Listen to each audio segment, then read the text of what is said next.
And we are live.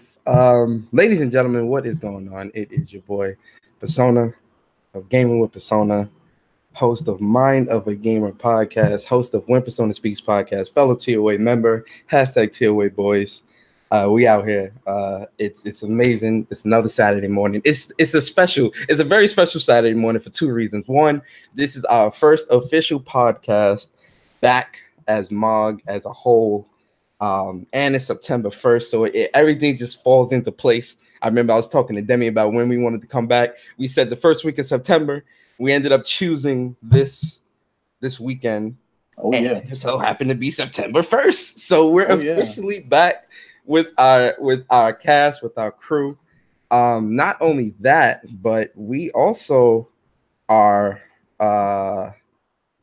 back with our official like she came back, guys. You didn't scare her off. Like, she's here. She's official. She's with us. Nothing can scare me. So it's amazing on that front. And then third, we've got a crazy dope special guest with us this Saturday morning to bless the podcast. Our first podcast back. It's gonna be fun. It's gonna be amazing. It's just a whole lot this weekend. I'm filled with joy. I'm filled with all types of emotions. I don't know how to contain myself. I don't know how I'm doing it, but it's happening. But yeah, guys, it is another Saturday morning.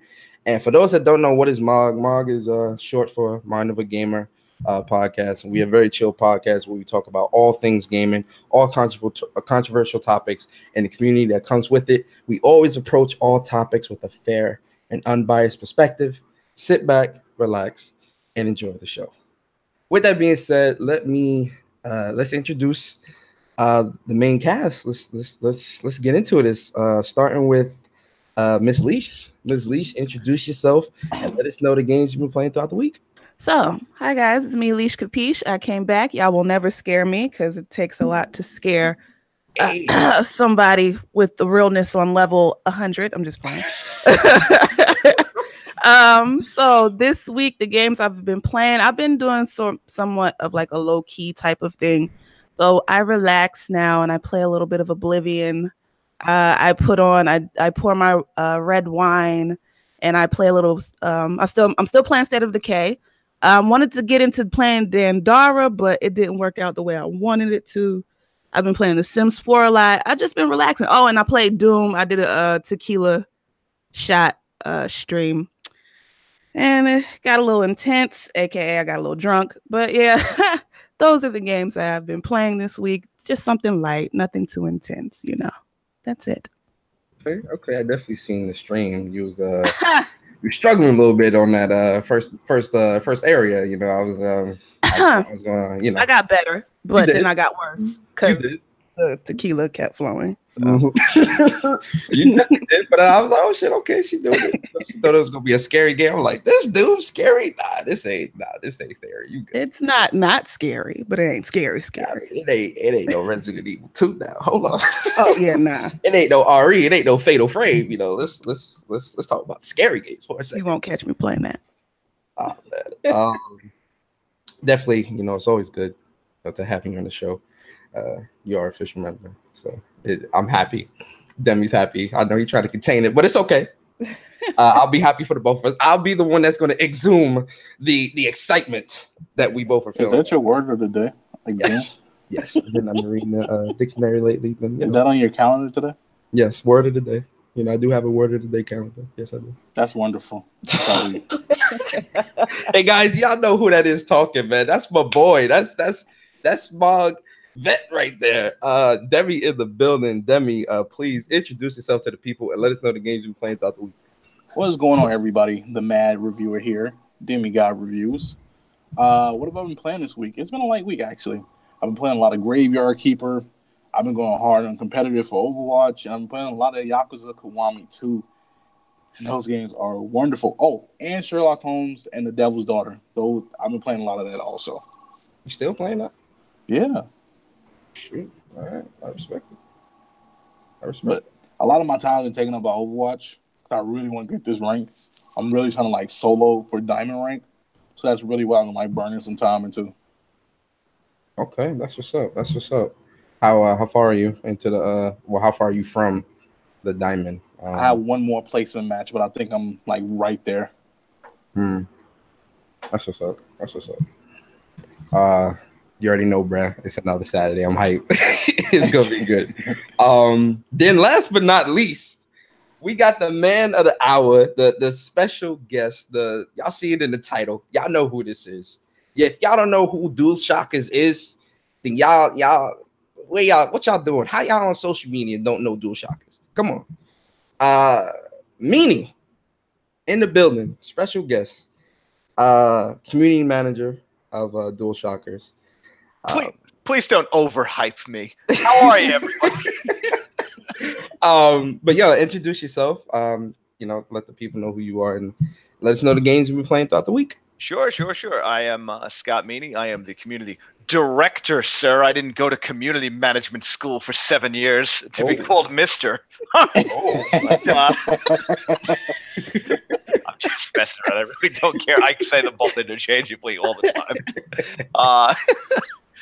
What the hell is it? I'm the community guy, what have you.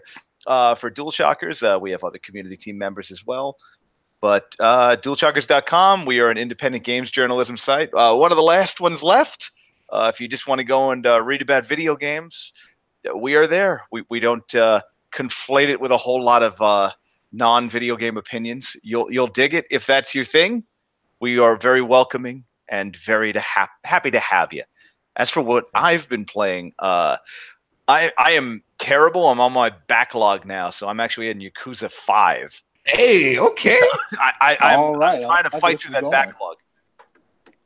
That backlog, scary, man. It's a perpetual struggle, but every once in a while you do need to try to tame it. And there are now 58 Yakuza games that have come out since 5, so I have to get caught up. Plus Fist of the North Star is coming, which, let's not kid ourselves, is a freaking Yakuza game, and I'm all in for it. Yeah, it really is. Like, I watched the gameplay, and I immediately went to, okay, Yakuza. This is pretty much Yakuza. I can't wait. We heard it was going to be like Yakuza a long time ago, and then I was like, that doesn't sound like Fist of the... Oh my god, this is Fist of the North Star. All right, fair enough.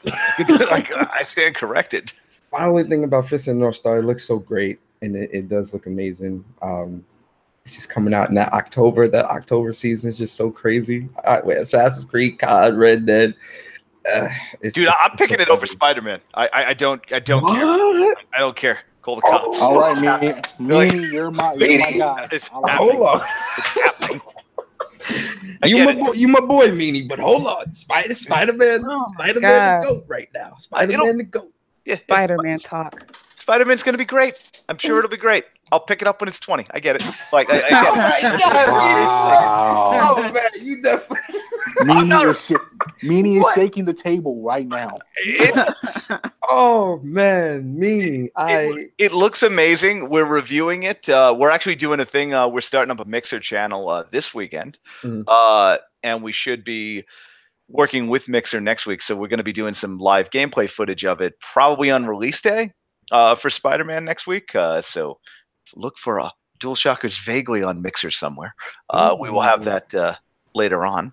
I'm sure you guys gonna do you're gonna do your review to the September 4th. You drop in. Oh yeah, absolutely. Like we got it, and like spoiler alert, we love it. Like I don't know exactly. Giuseppe Nelva's gonna be reviewing it for the website, but I don't know. Shout out to Giuseppe, because Giuseppe's been out here in these Twitter streets these past couple of days with the whole Spider-Man debacle. Shout out to Giuseppe, man. I've been peeping what he's been saying. Man. I'll say what you will about Giuseppe.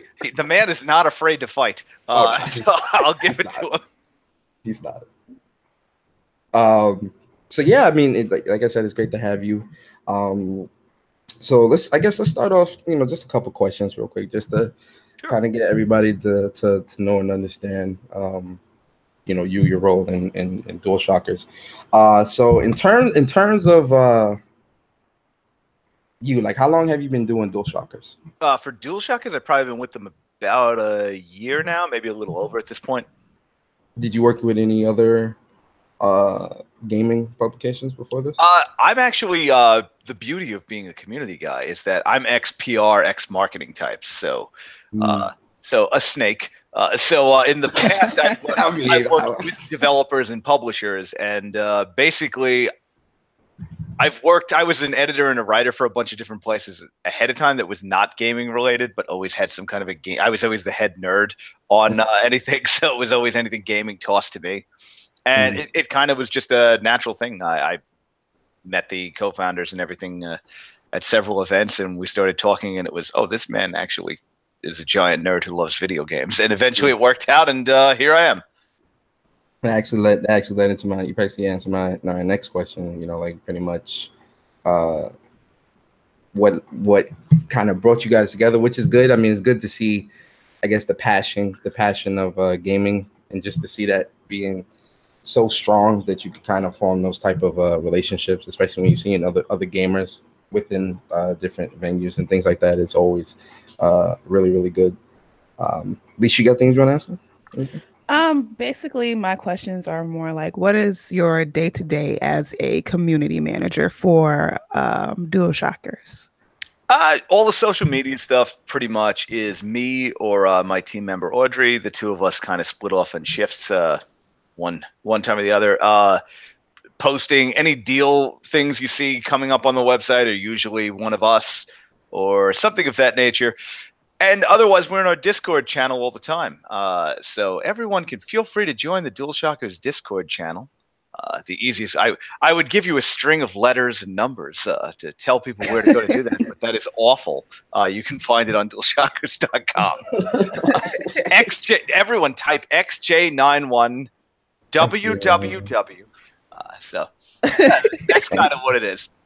The DualShocker server. Okay, I got you. That's your name. Got another question, Alicia? So how do you manage a community and still are able to manage your real life? Because I'm just trying to manage my life and try to do these little streams, and it's hard for me. So what do you do to kind of get yourself into a groove, I guess? Here's my groove. I don't sleep ever, and I have alerts going off on my phone 24/7, and I just don't care. It's like, I guess we're doing this now. All right, so I believe that though, because if you guys see the messages of me and Scott back and forth, listen, this man is busy. I believe it. It's fun though. I'm not complaining. It's a good time. Yeah, true. Do you ever kind of just to feed off of Alicia's question, do you ever like get any type of burnout, and not burnout as a whole of the whole career, but in terms of like doing things within the community? Do you ever catch burnout? And if you do, how do you kind of revitalize yourself to be like, look, you know, I got to kind of get back on, you know, back to 100% and do this? This is gonna sound like PR speak. I swear it is not. I know the bullshit lines I give normally on things like that, and this is not. I expected coming on board with DualShockers that the community was going to be way more volatile than it is. The community is a bunch of sweethearts. It is really so far been lovely. We've had like minor problems here and there, but I'm shocked. Oh God, I didn't mean to. All right, that was not a. I am surprised. There we go. Fixed it. I am surprised at how little problems we have. The comment sections are always a little wacky on the websites. We try not to over moderate or anything like that. But aside from that, it's everyone's been really kind. It's weird. Like, really, it turns out if you say you just want to talk about video games, people are pretty cool about it. Obviously, some people are a little too into their console of choice, but whatever that may be, I don't get involved in the console wars nor the PC master racers. You're all welcome. Hey, that's a pretty good way to approach it. That's why I had to preface it with like, I'm going to say some nice things that sound like bullshit right now. Like, clarify, but is what you really mean? They're real. Like, Debbie. So I have a question. Outside of Fist of the North Star, what are some upcoming games that you're excited for? I don't know. Red Dead, obviously. I'm going to try to like avoid the ones that were all. And to be clear, I also am excited for Spider-Man, but I can hold off on Spider-Man. I just bought God of War, Like this is my backlog. It stretches to wow. That's a masterpiece. You're gonna enjoy that. Oh, I know. I'm sure I am. I have no doubt of the fact that I'm going to enjoy that game. It's just we do a community play date every Thursday, where we play something with the community, and I'm so busy that tends to be the thing where it's now I finally got Rainbow Six, which is amazing, and I am terrible at. And it doesn't and I don't know how much time I'm going to have to ever get any good at this. So it's just going to be the world's most embarrassing stream every week. I think is how that's going to go. Just uncomfortably watching an idiot watching other people play a game for him. But Rainbow Six is dope though. It's really good. Like I feel like an idiot for not buying it earlier. Like within moments, I'm like, oh, this is my new Counter-Strike. Oh no, I'm so stupid. But what the hell? I mean, Red Dead's obviously the big hit, and I love Forza. I love racing games. So, I mean, I'm still nowhere near done with proper Forza, but there's a new Horizon coming out, so that's going to happen too. Yes, a man of taste. I like this. A man of taste. I've got an embarrassing racing setup and everything in my place. You do? You got the whole. I'm all in on this. No, to be clear. Garbage. Like it's not a good setup. It is. I have it hooked up to a workbench that I built. There's actually a video on our YouTube of me putting this thing together. But I'm real into racing games. Okay. Game of confession. I've never played Red Dead, so I don't know what to expect with this game. Oh God! It'll be Grand Theft Auto with. Listen, I don't want to be reductionist here, but it's going to be Grand Theft Auto with cowboys. You'll be fine. Yeah, I figured. Watching the gameplay that I've seen, I'm like, yeah, that's Grand pretty much Theft what Auto this with is. Cowboy hats. It looks really good. I have no doubt. I don't want to. Again, the beauty of not being on the editorial staff is I could just say things like, "It's going to be Grand Theft Auto. You'll be fine." And twist ending, we're all going to love it. It's going to be fine. Yeah. We're all going to love it and be a little awkward about the way they're doing some of the pre-order DLC. But aside from that. Listen. When I was pre-ordering this on the PlayStation Store, I'm looking at all the pre-orders and I'm like, okay, wait, so do I buy the $100 or do I buy the $80 or am I missing stuff with the $60? If any of us had any principles, we wouldn't pre-order anything. Yeah. I said if any of us did, I don't. So I have no principles. I mean, listen. I ain't had a principal since high school, so we good. Oh Lord! Y'all like that joke? I know y'all. Give me the crazy laugh. Where is the soundboard when you need it? That was good. I thought I was supposed to be the funny guy. Jesus. One more question from me at least. And this is kind of you don't have. You can answer it or you can just, whatever. But what is it about gaming that you like/dislike the most? I think, I love games. I love the competition of it, but I also like not taking it seriously. And I like that playing video games online has kind of become like hanging out at the bar with your friends. I love the casualness of what console multiplayer gaming has done. I mean, I used to love playing PC games, but I also typed at people I didn't know and didn't care. And now when my normie friends finally have PS4s and whatnot, now we play stuff, and it's great. I've Left 4 Dead on 360 changed the way I think video gaming for normal people played. Like just being able to play with your regular friends or your buddies from work or something that normally would never come close to a video game has really changed the experience. I really do enjoy that. On the other hand, I hate the normies have encroached on my hobby and turning it into everything I hate by just getting mad about things that are like, yeah, that's what you do. You fight. It's fun. You have to win. You're here to kill. I know what you're talking about. I get it. It's like, no, it's just cheap. Is it cheap or are you bad? Because I'm bad. That's why I lost. It's so bad. God, thank you for saying it. Thank you, because yes, everything that's every game you're not good at doesn't mean the game is bad, and there's that stigma that runs around a lot. But that's pretty good. That's pretty good. Leash, any other questions?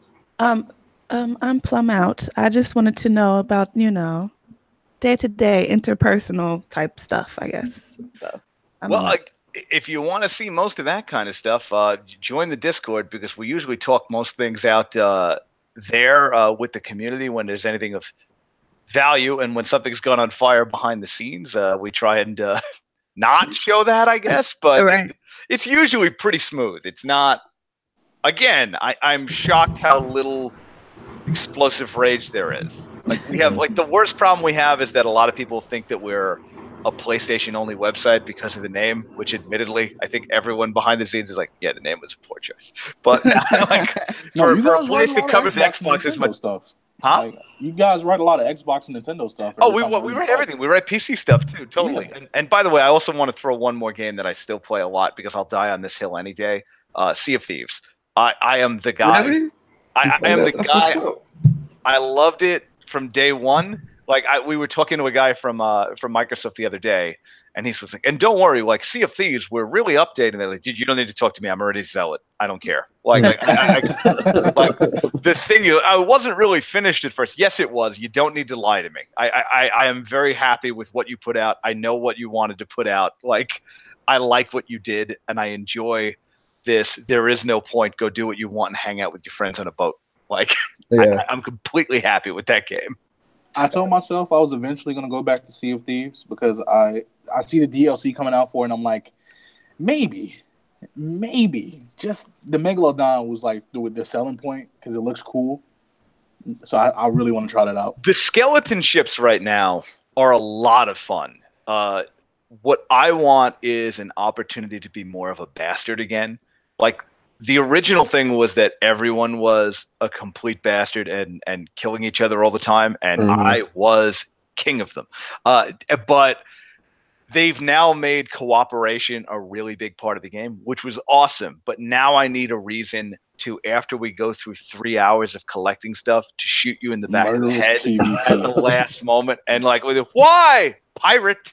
Like that needs to be reinstalled in the game. Yeah, I remember a lot of people did that in the raids, like in the beginning. I was just like, "Oh my god, this is so selfish." Yeah, but it's so good. Like, listen, if you made a faction in the game, I'm a huge boat nerd, so if you made a faction in the game that was just the Royal Navy chasing down pirates, I'd be like, I'm fine with this too. Like those guys were super sketchy as well. They used to rob everybody too.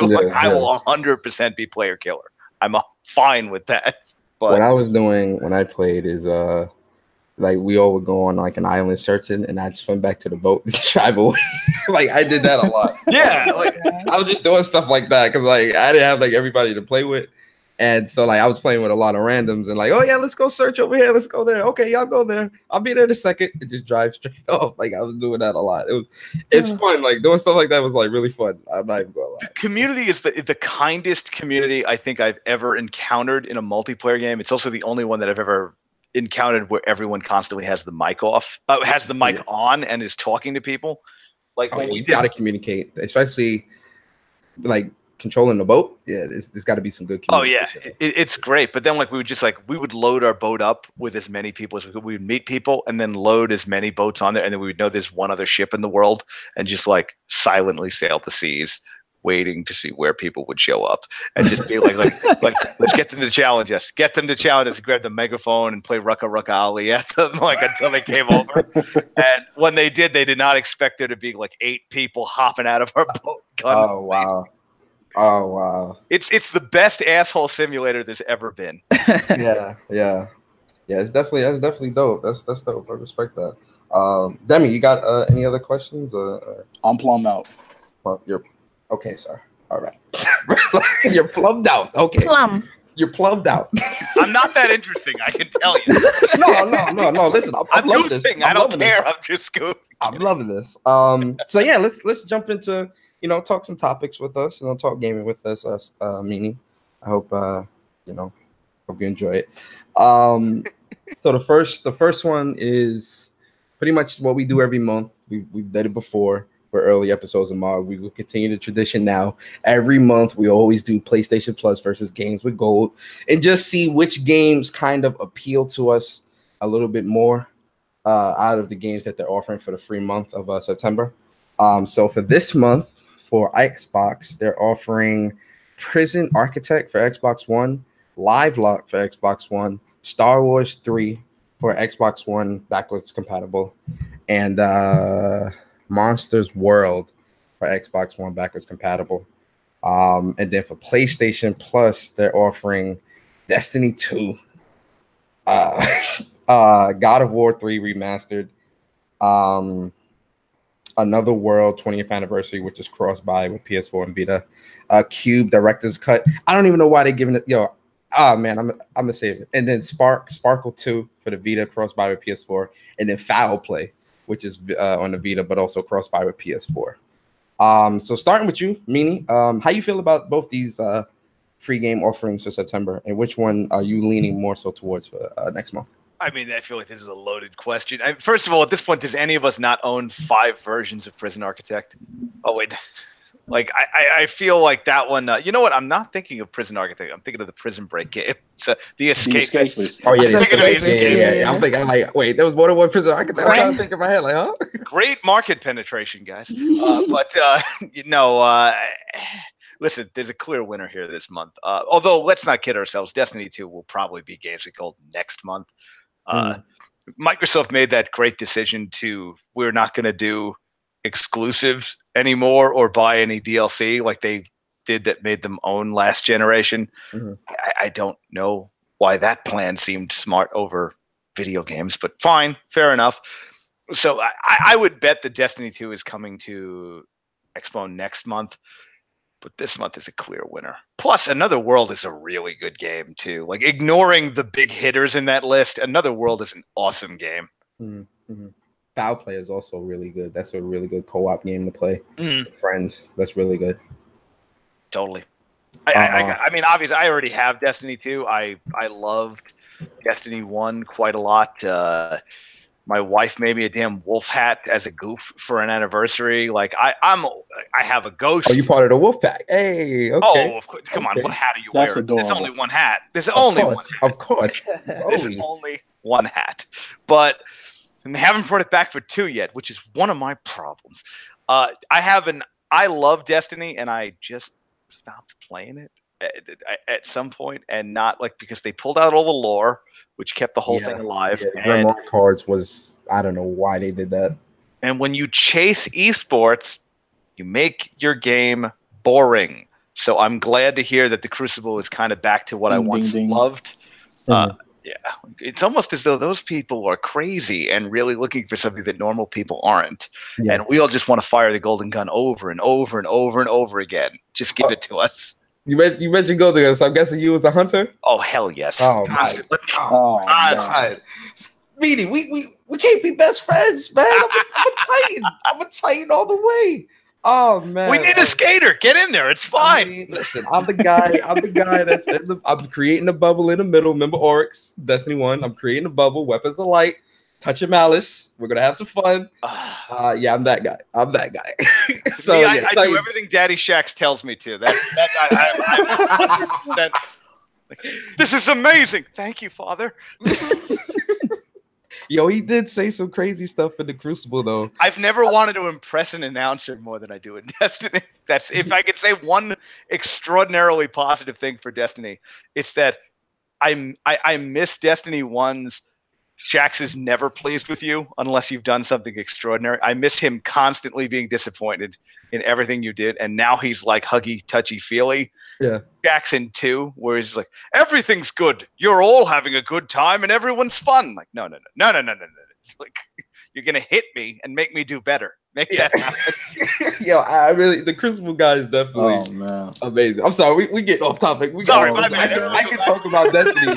Listen, Destiny, I did this. It's my fault. Listen, I can talk about Destiny all day. Like Destiny 1 and Destiny 2, even though Destiny 2 has some flaws, these are like two of my favorite games this gen. Demi can tell you I go hard for Destiny.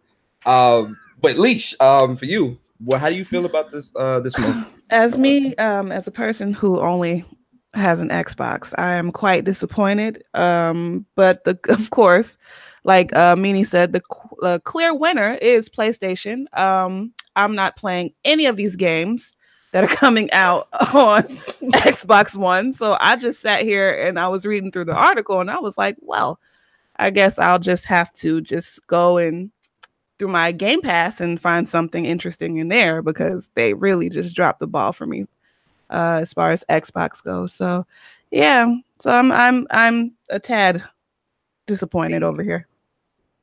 So your PlayStation wins this one. Y'all win this one. Okay. Hey. Demi, you normally are the you give the most unexpected answers. What you feeling about this, bro? I'm gonna be honest. I don't like Destiny, so that's what? In the words of Persona, trash. Look, the selling point of PlayStation Plus for me is God of War 3 Remastered. That's a fantastic game. That's you want to get bloody, you want to get your hands dirty, you want to play as Kratos and just kill everything. That's the game you want. That and Foul Play and Another World, because I have Another World on Xbox and that is pretty good. Xbox dropped the ball this month. Only thing I can really say is like decent on that list is Prison Architect.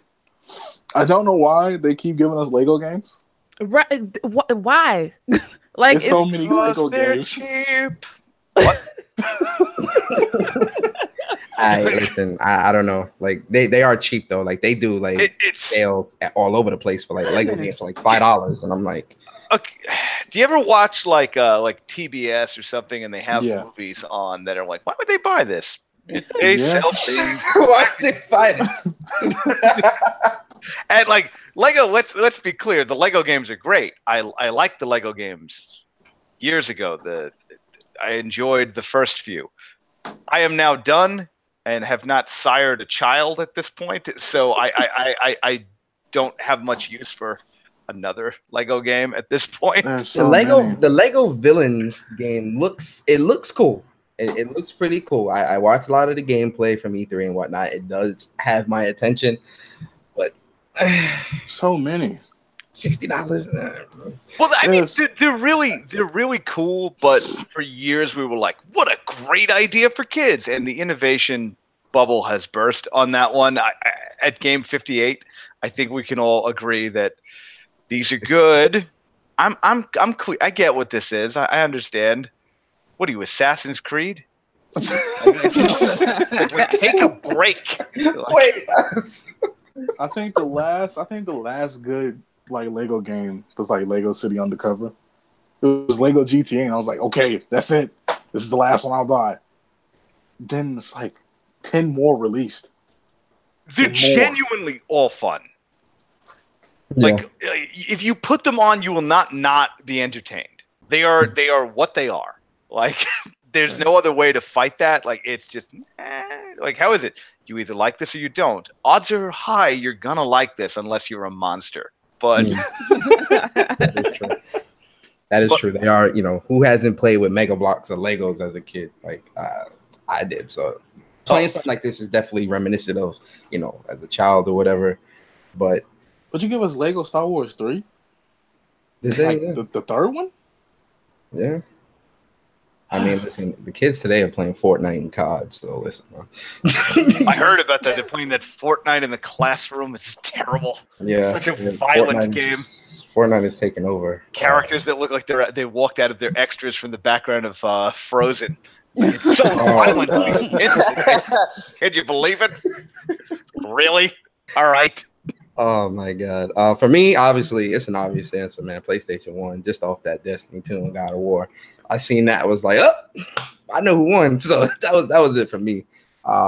Really excited. Again, I already have Destiny 2, and I platinum God of War 3 remastered. So it's a done deal, but it's definitely good. No, go on and gloat, because that's what you're gonna do. Just go on and gloat. Nah, gloat about what you mean. I mean, I did get the platinum in Destiny 2 as well, but that's besides the point. It's just PlayStation 1 this month. That's all I'm saying. Oh God! PlayStation. I will get PlayStation this month because they did their thing with this one. But they did. Xbox, I need you to step it up. Come on. I feel like Xbox did with that Game Pass. Like they really did. Yeah. I mean, like if you don't own any, like I don't have Game Pass because I own the games I like. Unfortunately, all the first party stuff and all the big things that I want to own, I own already. Mm-hmm. So it's a game. But if you didn't, Game Pass is amazing. Yeah. But I own all that, so I don't care. It's a lot of indies on Game Pass that it is. I just download because I own mainly the first party stuff. Yeah. I mean, Game Pass is I think the ability to download is really like one of those like really amazing factors when it comes to Game Pass, because that was the big issue with PS Now is not being able to download the games, to stream. So having that ability, and then the library. I know they updated it recently, but when I was on there last month, or the month before, and I looked at the library. The library, they had a lot of games on there, a lot of decent games on there. Especially for people that didn't play some of the games on PS3. I mean, on 360. I'm thinking about PlayStation. You see what I got to deal with, baby? You see what I'm dealing with? Listen, you see what I got to do? Again, I love my Xbox One. Like I bought my Xbox One for Forza, and I have a bunch of friends that are super hardcore and do Xbox One and don't like Forza, to which I ask them why. And I get why. It's a weirder thing, even though Horizon is basically a cartoon, and any of you can have fun, even if you hate cars. You can drive a Honda Civic over a mountain. It's not that hard. Like it's really dumb and stupid, and you should enjoy it. It's a lot of fun. You don't need to play the one where it takes precision, talent. Yeah, the Horizon one is definitely more. It's a less violent, if you want to call it that, Burnout Paradise. It is a it's a wacky game. That's a good time. Yeah. Like that's why every time someone reviews and goes like, it's not as hardcore of a sim as which like regular Forza is not, but like it's not as hardcore of a sim as traditional motorsport. But fans of both genres will enjoy it. It's like no, it's a wacky game. Like we'll all enjoy it because it's a silly game. Stop telling people it's remotely sim-like because you can shift gears. You can turn that off and put everything in automatic, and you'll be fine in that game. Yeah. That's this next month. Well, we're already in next month, so that's September's PS Plus versus Game of Gold guides. If you got both, shout out to y'all. If you got one, depending on which one it is, sorry. So moving on, next topic. Xbox All Access, which is something that I kind of had to really like look into this, because I thought this was I didn't believe this at first. I didn't think this was something that was really going to be happening. But so Xbox Microsoft announced that Xbox All Access, they are going to be doing Xbox All Access, which is pretty much a financing program where you can get an Xbox One S or an Xbox One X a year or 2 years of games with gold, and I think 2 years of Game Pass, all for either $24 a month or $35 a month. And it's going to be done through the Dell's program. So, you got to, credit, it's going to be credit checks and all this other stuff.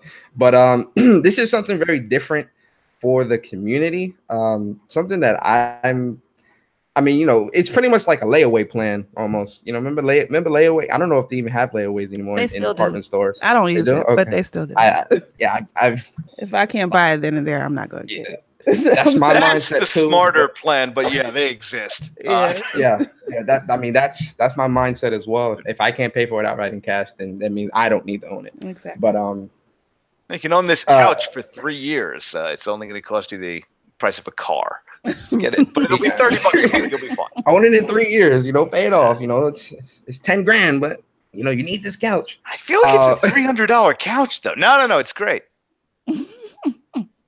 So starting with you, Meaney, how you feel about this? Like, do you feel like this is something that will be good for the community? Do you feel, are you someone where it's like, the more people that's gaming, the better, by any means necessary? Like, how you feeling about this? It feels like an extended version of I don't know if anyone remembers back in the day, you used to be able to weirdly rent a console from Blockbuster Video for a few days. Which I never did because I think it was like a hilariously expensive. I knew a friend that like rented a PlayStation 1 for like a birthday party. Was like, we're gonna get, and we played Twisted Metal 1, and it was hilarious and awesome. And I appreciate his effort, but how much is an Xbox One at this point that if you're thinking about an Xbox One, you can't just go buy an Xbox One. Like, you can't wait a month and like build up. Like, what is it? $35 a month? Yes, $35 a month for 2 years. Yeah, like, and if you break it before the 2 years, you have to pay everything outright. Yeah, $35 a month for 2 years is. I wouldn't do that. I would just buy the console based in and I'd buy it outright. And if I couldn't afford it right now, rather than pay $35 a month, I would just wait and then purchase the thing outright. Just because I know it comes with other stuff. I appreciate the plan. It's a great plan. Personally, I wouldn't bother with it. Mm-hmm. It seems like something that, if you really want to get in, if you're willing to sign up for a subscription plan to own an Xbox, you're interested enough in an Xbox that I feel like you should just buy an Xbox. Mm. I get what they're doing. I see the approach they're taking here, but the price is high enough where I'm kind of quizzical about the value of it. Mm. Leash, how you feel about this? So I actually thought it's a good thing, only because when you pay it on time in those 24 months, it does help with your credit. The only thing is how many people are going to go into the mall and get their feelings hurt when they find out they can't get it. Oh, yeah. All right, that too. Yeah. Embarrassment, man. Like, you can buy a console. Yeah, so that's the thing. I mean, I feel like for me, I think with gaming itself, I do feel gaming should be something that's accessible to everybody. I do believe that. I welcome that. The more people that's in gaming, the better. More people that's able to buy games, the better. But in this situation, this is basically for the elite, because I mean, honestly, they're not gonna give this opportunity for people with less than $650. Let's just be honest. Yeah. So I mean, yeah, it's good in theory, for me personally, and it does help with credit or whatever. But at the same time, it's not accessible to everybody like how they figure it would be. Mm-hmm. Yeah. I also think. Oh, I'm sorry. Go ahead. No, I was going to say, all right. So I guess maybe I'm thinking about it wrong. I was just thinking of it as kind of an extended. I know this isn't what it was. It's obviously you get to own it, but kind of this payment plan thing just kind of seemed like it didn't work out in the long run. When you do the payment plan things, ultimately things end up costing more money than they need to. Mm-hmm. Is kind of what I thought. But now, I guess looking at it, I didn't think of it as the Boost Mobile of now I'm like, all right, this is Boost Mobile's Xbox One ownership. Fair enough. Yeah. I'm sure there are other people. Cricket might be, I guess, another. But I remember Aqua Teen, so I'm going with Boost Mobile. Yeah, shout out to Boost. Maybe that's what it is. All right, I guess there's value there. But they said that if you buy everything out separately, if you bought an Xbox One S, or X, and you bought the 2-year plans of everything, if you bought that all separately without doing this, it actually would cost more money. So in the long run, you do save money. Yeah. But I kind of feel like the trade-off with that is you're locked into it's like a contract, because now even if you do cancel early, you still have to pay. The money is still guaranteed, because it's a guaranteed sale regardless, because if you break contract, you have to pay the remaining fees anyway. So I feel like it's kind of, it sounds good on paper. It sounds like it's something that's good. And, essentially, for people that are, maybe less fortunate or don't want to spend outright at the moment, it sounds good. But then when you're looking at it at the long run, it's not. Is it really? It's like going to a used car dealership and getting a 2010 car for $10,000. But then the interest payments on it makes that 10 grand 15. What's the point? I'd rather just pay outright cash right there on the spot. If I can. Okay. If I can't, then I can't own it. Because you also got to factor in insurance, things like that. Mean, what's the mileage? The only good thing I could see about it is them lumping together Game Pass with Xbox Gold. That's the only thing I could see that's actually good about that. But yeah, it is anything that you get in credit, especially depending on how good or bad your credit is going to eventually cost more than you just actually handing out money. Yeah. I feel like if you bought a used or refurbished Xbox One, right, and you got Game Pass, and I mean you weasel got Game Pass, the way you're going to do it where it's the game that I want is in this month, we're going to do it. I'm going to hard play this on weekends. If you're absolutely trying to min-max your spending on that, you can do way better. Like I think it's a good deal, but I also feel like if you're not in it for the long haul, and I feel someone that has waited this long into this console generation's life cycle is not in it for the long haul. Also, like, let's not kid ourselves. It's a terrible time to buy this gen console if you're not an obsessive player. It really is. Listen, yeah. You know, rumors, but like I don't know that I want to be on a 2-year plan for current console if I couldn't afford it until this moment. I feel a refurb and strategic use of Game Pass when needed might be the smarter bet. Yep. Financially. I would say it like this. If you're somebody that if you already own one of the three, so say if you own maybe a PlayStation or a Switch or something, or hell, even if you're still last gen, I personally feel where we are in this gen, I'd wait. It sounds weird. It sounds weird. I know it does, but I'm somebody where if my finances aren't to where I can outright buy it and I have to do this type of program, I'd wait a year or two to when the PS5 and the Xbox Scarlet, whatever comes out. That way, the inflation rates and things like that for the Xbox One and the PS4 go down dramatically. So you can either buy that gen, or if you got the bread now or whatever, you can just buy into the next gen and still be able to play those games that were on the last gen as well. Because who are we kidding? PS4 and Xbox, especially PS4. PS4 would be stupid not to include the ability to play PS4 games on PS5. That'd be stupid of them. It'd be very stupid. Really? That would be the kind of thing like having to resell all the old games over and over again to all of us for $10 to $20 each, plus remaking, wink, the entire Yakuza back catalog. You don't think that man of the people Sony might do that for us? Like, I mean, maybe. Wow. Say what you will about the Xbox One. You know what? They took their hit on that terrifying spy cam that was going to watch me and everything I did and try to sell me advertisements. Oh my God. So fair enough. Say what you will. There's enough said about what's wrong with the Xbox One.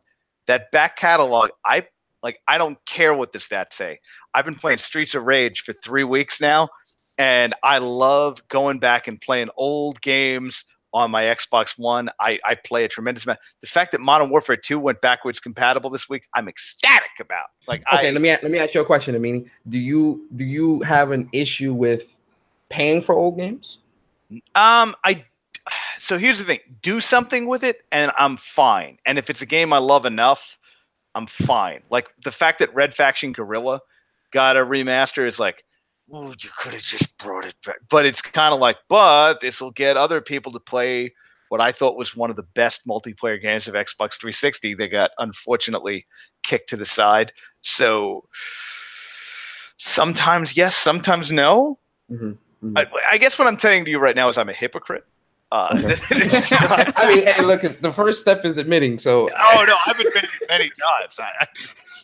What are you? I'm an idiot who lies. I try to not be that, but every once in a while, when I discover myself being that, I go, "Oh, I'm wrong here. My mistake." Yeah. So, but otherwise, yeah, like something like the fact that like Rockstar has got the Warriors on sale for only $8.99. I'm like, dude, I love the Warriors, but you guys can seriously, what the hell? Like I'm saying with the Warriors, and Warriors is one of my favorite. So good. That's one of my favorite games of PS2 of that generation. Warriors is the game. It's either Warriors or San Andreas, but I put Warriors above that. Just Warriors. Of course, Warriors goes above San Andreas. I mean, listen, there is no other character more iconic than CJ when it comes to the GTA group. CJ's the shit, but I Warriors. Agree with the Warriors in that fight, but I will not say it's a given. How about that? I will say that like I side with you. I don't think it's a universal truth. No, it's not a universal truth. But in terms of like that era, Warriors, I feel like was one of those standout games, at least for me. I'll say for me personally, and if anybody agrees, then they agree. But I agree. Warriors just was hard. It was ahead of its time. The combat. It made me watch the movie and feel terrible that Cleon dies in the first scene. Yeah. Because it was his kick you in the head when you're down thing when he yells like, "Ooh, you fucking done for." It's something I have repeated in every multiplayer game ever since then. It is the best line ever, and I watch the Warriors now as like a horrible tragedy. Right. Like it's like, no. Yeah. Swan, I know, but Swan doesn't say it's cool. It's cool. He said it was fucking done for. That's it's funny because like it was a lot of things that they said, especially in the game, that like really just stuck with me. Like, what's his name, Cochise? He'd be like, "All right, I'm gonna get you, sucker. Let's go." And like, you know, just the way they talk, the way the charisma of the game and the story, the combat. Again, the combat. Like sometimes in that game, like I could have it for PS4. I'd go in there and I'd fuck with the police. Like I seriously would just run around and just try to fight as many cops as possible. That game did so much for like. Let's all agree that Cochise is great, but Cochise is only great in that movie because Cochise looks unique and interesting. Yes, I agree. I love him in the game. The game it is a rare, and I can't think of a second example of a video game that took an existing property and made it. No, that's not fair. The Witcher exists. All right, took a movie and made it like, my God, this is better than the film. I don't know if I'm going to be able to go back and watch that movie that I now consider a special feature on the Warriors video game Blu-ray. Like, I don't know. X-Men Origins Wolverine kind of did that. Which one? A bad movie and turned it into a really good game. It is a good game. That's fair. That's fair. Which one did you say, Demi? X-Men Origins Wolverine, the game. It took a bad movie and turned it into a really good game. It's a good Wolverine game. Yeah. I feel like that game could have existed without the movie, though. Like, it could have. I mean, I don't think I'm saying anything too out of turn. Like, oh, I feel like you didn't need that movie. Like, yeah, I think that's fair. No, it could have existed without the movie, but my God, that's a Wolverine game. I'm kind of shocked they never really did anything else with that because, yeah, I think universally everyone feels that way about that game. Like, this is how you do a Wolverine game. Oh, you're never going to make one again? All right. Yeah, I was gonna say I feel like we need a Wolverine, a new Wolverine game. I do feel like it's that time. I think it would. Why not? No, because you got to think they're not going to put out any Wolverine games, especially if they're not going to be any more Wolverine movies. If they do, it's going to be like, I'm thinking they'll probably put out what's her name, X-22 before that's her name, 23, whatever. Before they put out a standard like Wolverine game. The fact that you're struggling to remember her number. Yeah, sorry. Probably no. That's the fact that like, yeah, they'll probably make a Wolverine game before that. They'll probably make one for J19. But you know they have like, I hear you, but no, but like they have this whole thing. They're just trying to, and I think we discussed it in the last podcast. They're just whatever is the most profitable thing, and I don't think at this moment Wolverine would be that profitable, honestly. In my opinion, if you put out Deadpool and Wolverine, but you can't do Wolverine by himself. You would have to do Deadpool and Wolverine. I hear you. Yeah, I won't disagree. I think Wolverine's a strong brand, and I think if you made a God of War 4 style Wolverine game, I think it would sit well. I do. If it was like in that style, like bloody and gory like that, that would be good. I'd buy it. Shit. I think Dad Wolverine might work out, although now it would look a little derivative after God of War just came out because I can't imagine it not looking like God of War with the ability to jump really far. Like, but I think it could work, but I don't see anything coming down the pipe anytime soon. So maybe she's right. So who knows? She's right. I don't see anything. I think right now, outside of the Spider-Man, I think who's that? Crystal Dynamics that's working on the Avengers project. We still ain't seen nothing from that. Yeah, so it's like we'll see. But Demi, you want to talk about this Xbox access, or we can just kind of? I'm not getting no contract for a console. Anybody that gets a contract for a console in this specific timeline, no, don't do it. Don't buy into it. You can get an S. You can get an S for like $200. Yeah. Don't waste your time. Wait till Black Friday. What last year they were selling Essence for like what 180, like 175. Yo, there's literally Labor Day sales going on this weekend. Yep. Yeah, you don't need that. Yeah. So moving on. Probably the thing that I want to hear all you guys' thoughts on the most, especially Meaney. I want to hear yours as well. So this week, CD Projekt Red, they threw a curveball at us. And I was surprised because I thought we wasn't really gonna see no gameplay till next E3. But CD Projekt Red did show us Cyberpunk 2077 gameplay, a full, pretty much an hour of gameplay. I'm gonna say this before I even let y'all speak. I was wrong about the whole first person because I was one of those people that was like, "Why is this in first person? That's stupid. Like that's stupid. What? Why would you do this? Like without seeing." I'll admit, guys. I'm gonna pull a Meaney. I lied. Okay, I'm sorry. I'm an idiot. I said something stupid. Okay, you have to take something out the trash. What? I mean, I'll admit when I'm wrong. I'm just wrong. Few and far between, but you admit it. Exactly. All right, bro. Relax. I caught what you said. Relax. Starting with you, Leash. How did you feel about the Cyberpunk gameplay? Like, give me your thoughts on that?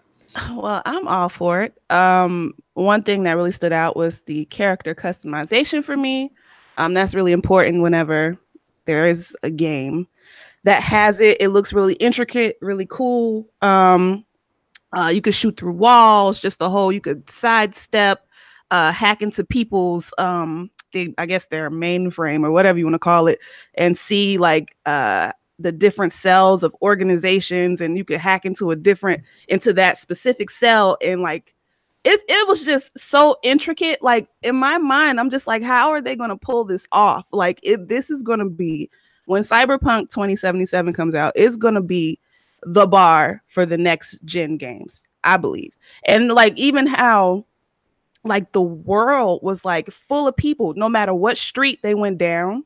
From what I've seen, like it was just full of life, full of like energy. You could tell like they're gonna put a lot of like thought and passion into this game. I just know that for sure, certain that it's not coming out anytime soon. So this was like a big tease for me. Like I want to play this tomorrow, but I know that that's not gonna happen anytime soon. So yeah. Okay. Demi. I'm gonna keep it real with you, Chief. Oh, Day one. Oh, I'm about to say. I thought you was gonna say trash. I did too. I was scared. No, God, I know I'm the guy that goes against everything here, but geez. Day one, I'm interested in the dialogue, the choice of conversation. I'm running builds in my head. Like ever since I've seen it, I've been like, okay, I want to do this kind of build. I want to do this kind of build. I want to do this kind of build. But there's still a little bit I want to know. I want to know if I can do a pacifist run without killing anybody. I doubt it. I doubt that one. I think there's going to be a lot of people to kill. And I wonder if I can just talk my way out of situations. That I think you can do. I bet you can do that, but I bet you can't talk your way out of all situations. Right. I was gonna say you got to shoot somebody, bro. Hold on, you're from Chicago, bro. You got to shoot somebody. Wow. Oh God, I'm out of this one. I love you, bro. Wow. I'm going under the table. Yeah, I doubt that we can do pacifist runs, but I was just like, I want to just see if I can do this without firing a single bullet. Like that's something I really want to try out because. Even Deus Ex gave us those kind of options where I didn't have to fire a single bullet. But I know in Cyberpunk, I'm probably going to have to shoot everything up. Because you are a mercenary. I think you'll have to do both. I think your body count will terrify the Earth by the end of this game. But I bet you'll be able to... I think you're going to be killing, regular dudes the way in Witcher you were just killing, drownlings and stuff. And Lord knows he was killing a lot of those. Well, I mean, you needed their liver, obviously, for potions. What about you, Meaney? How you feel about it? Oh, it looks amazing. I'm in. I was already... Listen, CD Projekt, I celebrate all three Witchers. I don't care. I'm one of those people that played Witcher 1 and went, well, I enjoy this enough. I'm going to go read all the books. So I did, and I love The Witcher. I love Witcher 2, and Witcher 3 I also quite enjoy. So I was on board with this no matter what the hell they showed me, and it looks amazing. I'm really into it. The fact that it looks like Doom, like new Doom with Deus Ex abilities for combat is like, all right, I'm in on this. This seems great too. I've heard nothing but good things from our staff when they were checking out the dialogue options and all the stuff you could do there. That seems like really, really inventive and cool. Kind of, I want to say, if anyone's played Alpha Protocol, it kind of seems like they're doing something like that with the branching stories. So, and like I've been looking for someone to pick up the Alpha Protocol mantle for a while, so we shall see. But obviously, it looks amazing if you haven't seen the video. And let's all agree that shooting that guy in the legs and having him go, Jesus Christ! That was screamed. That was crazy. I want that to happen every time. Even I hope you can do that with everybody, because that was amazing. I screamed. You should get this on PC just for the mod where every time a bullet hits, someone yells that. Like, I think for me, I went to, because like I'll admit I never finished Witcher 3. I'll admit it.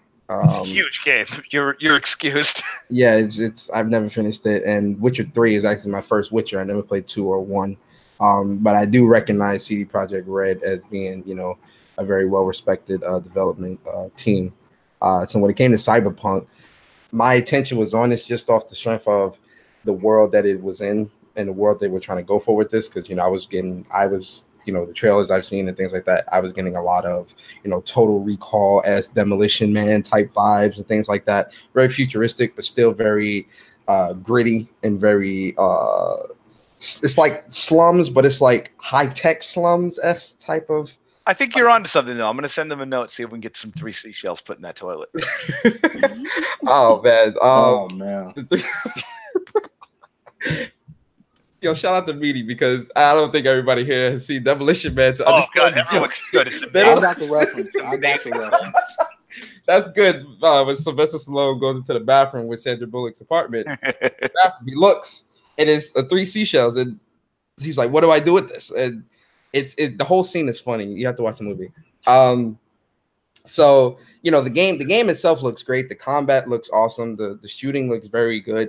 The maneuverability, the way you moved in the game, that was something that I was definitely paying attention to. Because when it comes to first person shooters, I've been spoiled by COD so much to the point where I'm looking at the movement of different first person shooters now, trying to see if it's not like Call of Duty, but it's as responsive and as fluid, meaning that the controls are tight. They don't feel like, like when you move and you stop on a dime and stuff like that. Looking at that, I felt like that's what that's going to be. The shooting looks good. The dialogue options when they was in the pipe area, wherever that was. Listen, I would have went a whole different route. I'd have been on some asshole shit with that whole situation. I would have got killed or whatever would have happened. Somebody was going to die there. So that was pretty dope. And the driving, the car scene where there was the car chase or whatever, I was really into that. I'm like, yo, this is like, I like things like this in a video game. But in my mind, everything I was seeing, even down to the deal with the card or whatever, with the 50K on it, in my mind, I couldn't help but just keep saying like, yo, this is not coming out this gen. Like it's too ambitious. It's way too ambitious to be coming out this gen. Like, honestly, like I can't see it. Like, as much as I love this gen and the games that we've been getting, I feel like this is too ambitious. This is something that really has to come out next gen. And I'm fine with that. I'm okay with that. But seeing this now just reminds me or lets me know that, next gen is coming. It's on its way, because look at what we're getting. You feel me? And I feel like we'll get, there will be a PS4 and Xbox One version and a next gen version. But I feel like, the similarities or the differences will be there in terms of crowd size, world, and things like that. But I'm excited. I'm happy. The first person aspects are great. That's it. I love it. Day one. If it's got a collector's edition, I'll buy it. I might not day one on it, just based on the fact that, what you're saying is true. And I wonder if we're looking at a cross-gen. A Black Flag was on, 360 and Xbox One kind of a situation. I wonder if that's what we're looking at, which I think is probable. And if that's the case, unlike this generation where I'm playing Yakuza 5 on PS3 right now, and I'm sorry, it looks like a PS4 game. I don't really like PS3 still looked great. I don't really see like I got this new console gen just to keep up with the times, but I'm playing with it and it's like, everything still looks really great. Everything's looked great for a really long time. I'm not one of these like absolute graphics maniacs. This console generation let me down quite a bit in terms of really. It needed more RAM, man. More than anything else, like it just like they don't do enough on the screen. Like the jump from Hitman 2 to Hitman Blood Money, I guess Hitman 3 to Hitman Blood Money, where you could do so many crazy environment things. Like that made last gen like, oh, that's really impressive. I can see something that's happened now that I couldn't have seen beforehand. Bloodborne, if you took out some of the candles, I feel like you could have done Bloodborne through a potato on PS3. Like I don't really think anything that's happened this gen has really blown me away outside of maybe not even Horizon and Horizon God of War, Sunset Overdrive. Okay, I'll give you those, but now we're talking late gen, and at that point you're looking at the Vector Man of Sega Genesis. Like at that point you're like, yeah, I guess like once we've had 5 years to work with something, we're able to like wrangle it in, like and like really figure out what we can push on this. But as you said, we're already kind of peeking into the next generation. Yeah. Wait, not even Infamous or The Order? Yes, not even Infamous or The Order. I'm actually confused if that's sarcastic. No, actually, I'm not. Am I being fucked with here or not? No. I mean, in terms of graphics and stuff of that nature. Listen, I'm not like trying to. I guess not really graphics. The graphics look better.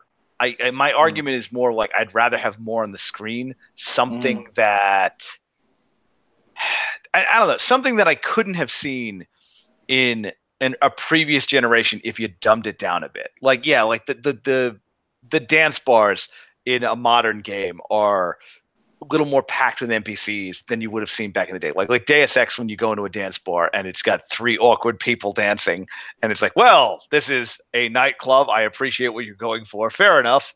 And now you can, and I appreciate that. But aside from that, I feel there's very few games this generation where if you dumbed it down, could not easily be something we could have played last gen. I like this gen a lot. I have a lot of fun with my PS4 and Xbox One, but I basically played them because I'm like, well, want to keep playing Forza? We're going to keep going. Like that's the fight. Like I don't care. I'm excited. Where are we all now? Oh, we moved to PS4. All right, fine, fair enough. I'm good. Like that's my fight, and I own all the consoles whenever I can. Like that's always what I do, or PC. But this one feels like we're going to need some RAM to do a lot of this stuff. And I don't think this console generation has enough memory in that thing to do a lot of the stuff we're seeing in this footage. I'd like to see a bump. That said, I'm not ready to buy a new console yet. God damn it! I just bought this wheel. I think we got at least. I think we got at least 2 years left. Oh yeah! Thank God. I would say at least for this gen, I feel like this gen we can squeeze at least another 2 years out of this gen and kind of slowly, like, because I feel like for next gen, I don't want next gen to start the way this gen did for either console, really. This gen, there were games there, but there still was a little bit of a lull where like things were kind of dragging for like a year or so with both consoles, and then it kind of just picked up from there. Next gen, I kind of want them to kind of jump out the gate, just here's the games, like just kind of keep that ball rolling. I think we can all also agree that the first year of any console, I mean, we're all screwed because we're talking about video games here and I'm working in video games there. So we're screwed because we have to be on day one, but you could really very easily count the first year of any console's lifespan as this is the tester year. Why don't we see who wins this year and then buy something? Like being on that line to be the first one to own, like, I got the first Sega Saturn. All right. Well, great. All right. What games you buy? I don't. Only had enough for the console. And like, listen, there are hardcore Saturn defenders, but someone clearly lost that war. And I feel like you can wait that first year and be like, did you need Killzone for PS4?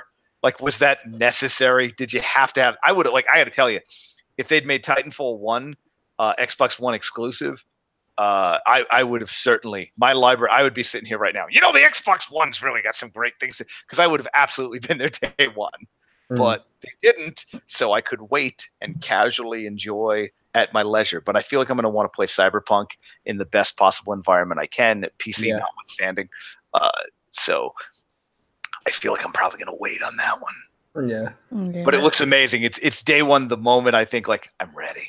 Like, yeah, it's definitely I get what you're saying though in terms of the consoles, like in terms of like next gen being able to wait. I'm kind of there, but then the techie nerd part of me is kind of just like, dude, are you really gonna sit here and wait? I mean, listen, I bought the 500 million PS4. You know, Demi can tell you, I've been through X He's amount a big of baller. I mean, those sold out immediately, and now like they're up for like $1,000 or whatever. So if I were you, I would flip that thing immediately. But I'm contemplating. I kind of want to. The flip price is a little too high where I wouldn't be able to ignore it. I'm actually like, I should have bought that console like right now. I'm kind of on that, but yeah, we'll see. We'll see how things go. But yeah, so moving on. Battlefield. This is funny because Battlefield. It got delayed, and me and Demi, if I go back, was it 2 weeks? 2 weeks ago, Demi? Yeah, 2 weeks ago. That's when we did When Persona Speaks. It was about a good 3 weeks ago. Yeah, 2-3 weeks. Me and Demi, you know, I had my usual personal podcast When Persona Speaks, and Demi was on, and we were talking about games, and we were talking about Battlefield, and we were talking about how in the month of October, Battlefield is the clear loser of this month. At least personally, like, you know, obviously. You know, everyone isn't going to agree, but you know, you got Assassin's Creed, you've got Call of Duty, and you've got Red Dead, and you've got Battlefield. Looking at those four, who's the loser out of that? I said Battlefield, and not saying that they delayed it because of that, but you know, let's be honest. I said that they would work better in November. I feel like, you know, it's only Fallout 76, even though Fallout 76 has a devout following as well. I still feel like it has a better chance in November. So starting with you, Scott, how do you feel about the Battlefield delay? Like, do you feel like what they're saying with them saying that they moved it to make more changes and do, you know, different things with the game, which I believe is also true. But I also feel like that's more of a strategic move as well. How do you feel about that? God damn you, Battlefield. As I've always said, I do not support women in any form in video. No, I'm just kidding. You scared? No, I'm definitely not saying that. I'm goofing around. I was about to go, Scott, you gotta warn me. You scared the shit out of me. Well, the joke doesn't work if I warn. I'm about to say something with a vernacular that indicates I will be being playful in the next. But no, I just. Oh God, my heart. I mean, look, I can't speak for the rest of DualShockers on that, and then the editors probably have more news on it than I do. I had to make a guess. I would be because they fucked up that PR message a little bit on that one. I would bet this is why we're moving it away from Red Dead. I'm sure that is why, but I'm also sure that there's internal marketing teams right now that heads are going to roll if this thing doesn't meet the marks that a Battlefield game should. Heads are going to roll, like internally, different teams. I would bet that there are 2 internal teams that have nothing to do with game development right now that are in a straight panic over the fact that someone needs to be blamed for this. But someone is going to need to be blamed. And this right here is something of like, see, we moved the date, so therefore that's why they're trying to avoid the Titanfall 2. They're trying to like. I would say if this doesn't sell as well, they can put it as a Titanfall 2 type thing, of like, oh look, we tried to fix it, but maybe it was too late or whatever. If I had to guess, I would say that EA internal has had a long, hard conversation, and there's been a long lot of meetings about exactly how you address the press when you're talking about player base. So I don't think I'm saying anything particularly out of turn there. To be. They may have handled this poorly, no matter how you want to view it and no matter how you feel about the Battlefield 5 controversy. The telling your customer base. If you don't like it, don't buy it. Might not have been a smart move. Yeah, that hurts. That hurts a lot, like more than what people may think. Like that's something that if you, I don't care how confident you are, it's probably never a good move unless you're 100% confident. And you should be really sure of when you're 100% confident. Even at 100% confident, I saying that period, I just feel like even to someone that's a big fan, that comes off very cocky, very like. I'm willing to give him the benefit of the doubt if he meant well. Like I am willing to give him like listen, I don't think this was. People are taking it as the fuck the players type of a statement, which I don't necessarily think is what he meant. I think he was reaching out of like a listen, we're doing something and we're trying to make a thing work here, and you're either with us or you're not, but we're going to try something. And like I can see it from both perspectives. That said, that was not the way to handle it. Yeah. It was handled poorly. You engaged the okay, then fuck you vote, like from many buyers. You engaged the Cuphead buying audience in that fight. So yeah. Leash, how you feel about this?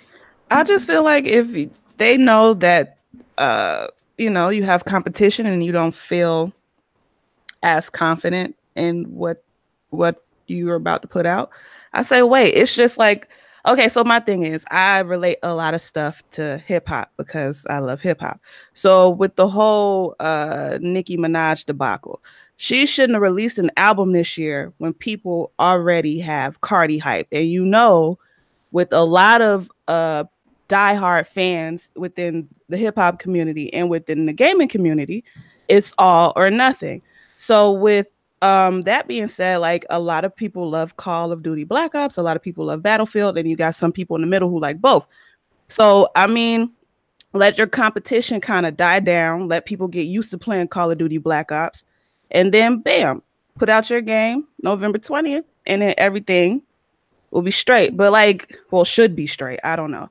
But like, I don't know like what's going on like on the inside as far as like, because I'm not like in that developer community or whatever, but I appreciate that they're taking the time to not put out trash. I appreciate they're taking the time to like really hone in on what people want and are actually listening to their fan base. But like Meaney was saying, their delivery might have been just a tad bit insensitive.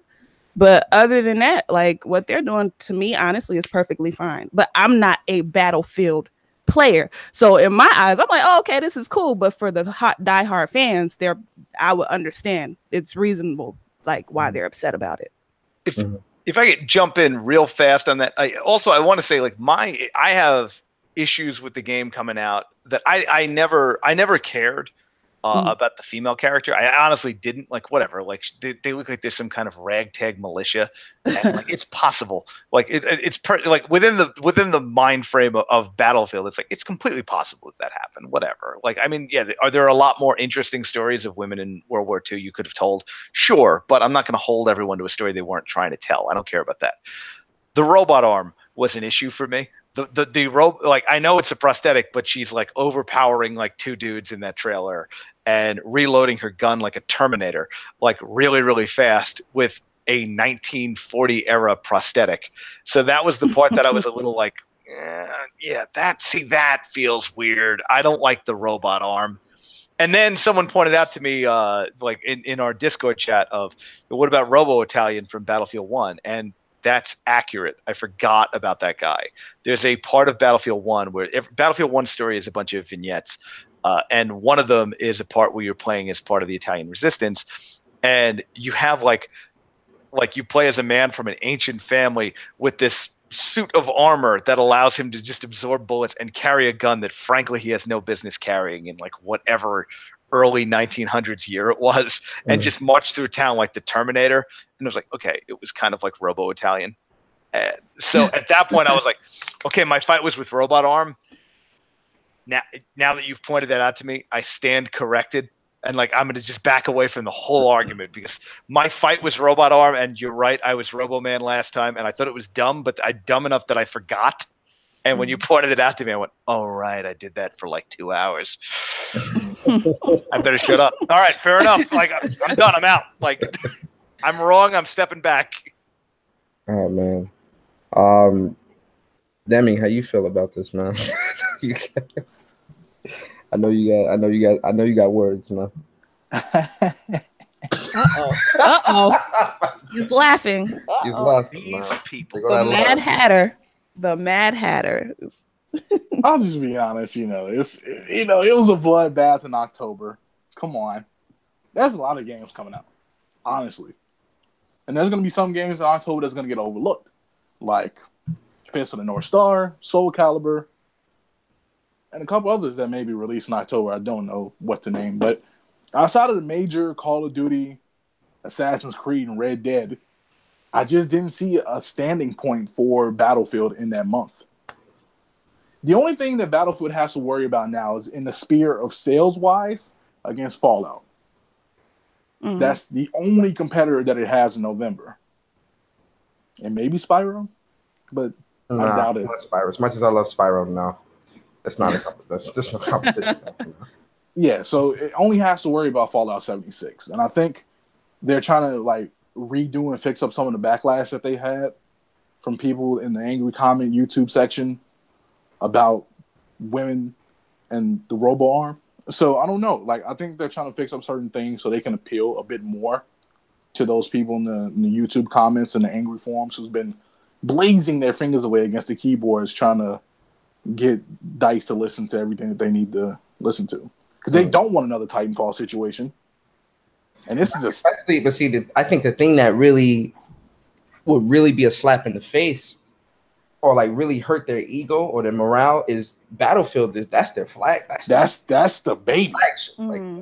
That's EA's outside of the sports titles, obviously FIFA. That's EA's and the bread and butter is Battlefield. Bread and butter, yes. And you already had Mass Effect Andromeda fall, so you're really relying on this. Let's not speak on that. No, you had Mass Effect and Battlefront 2 fall already.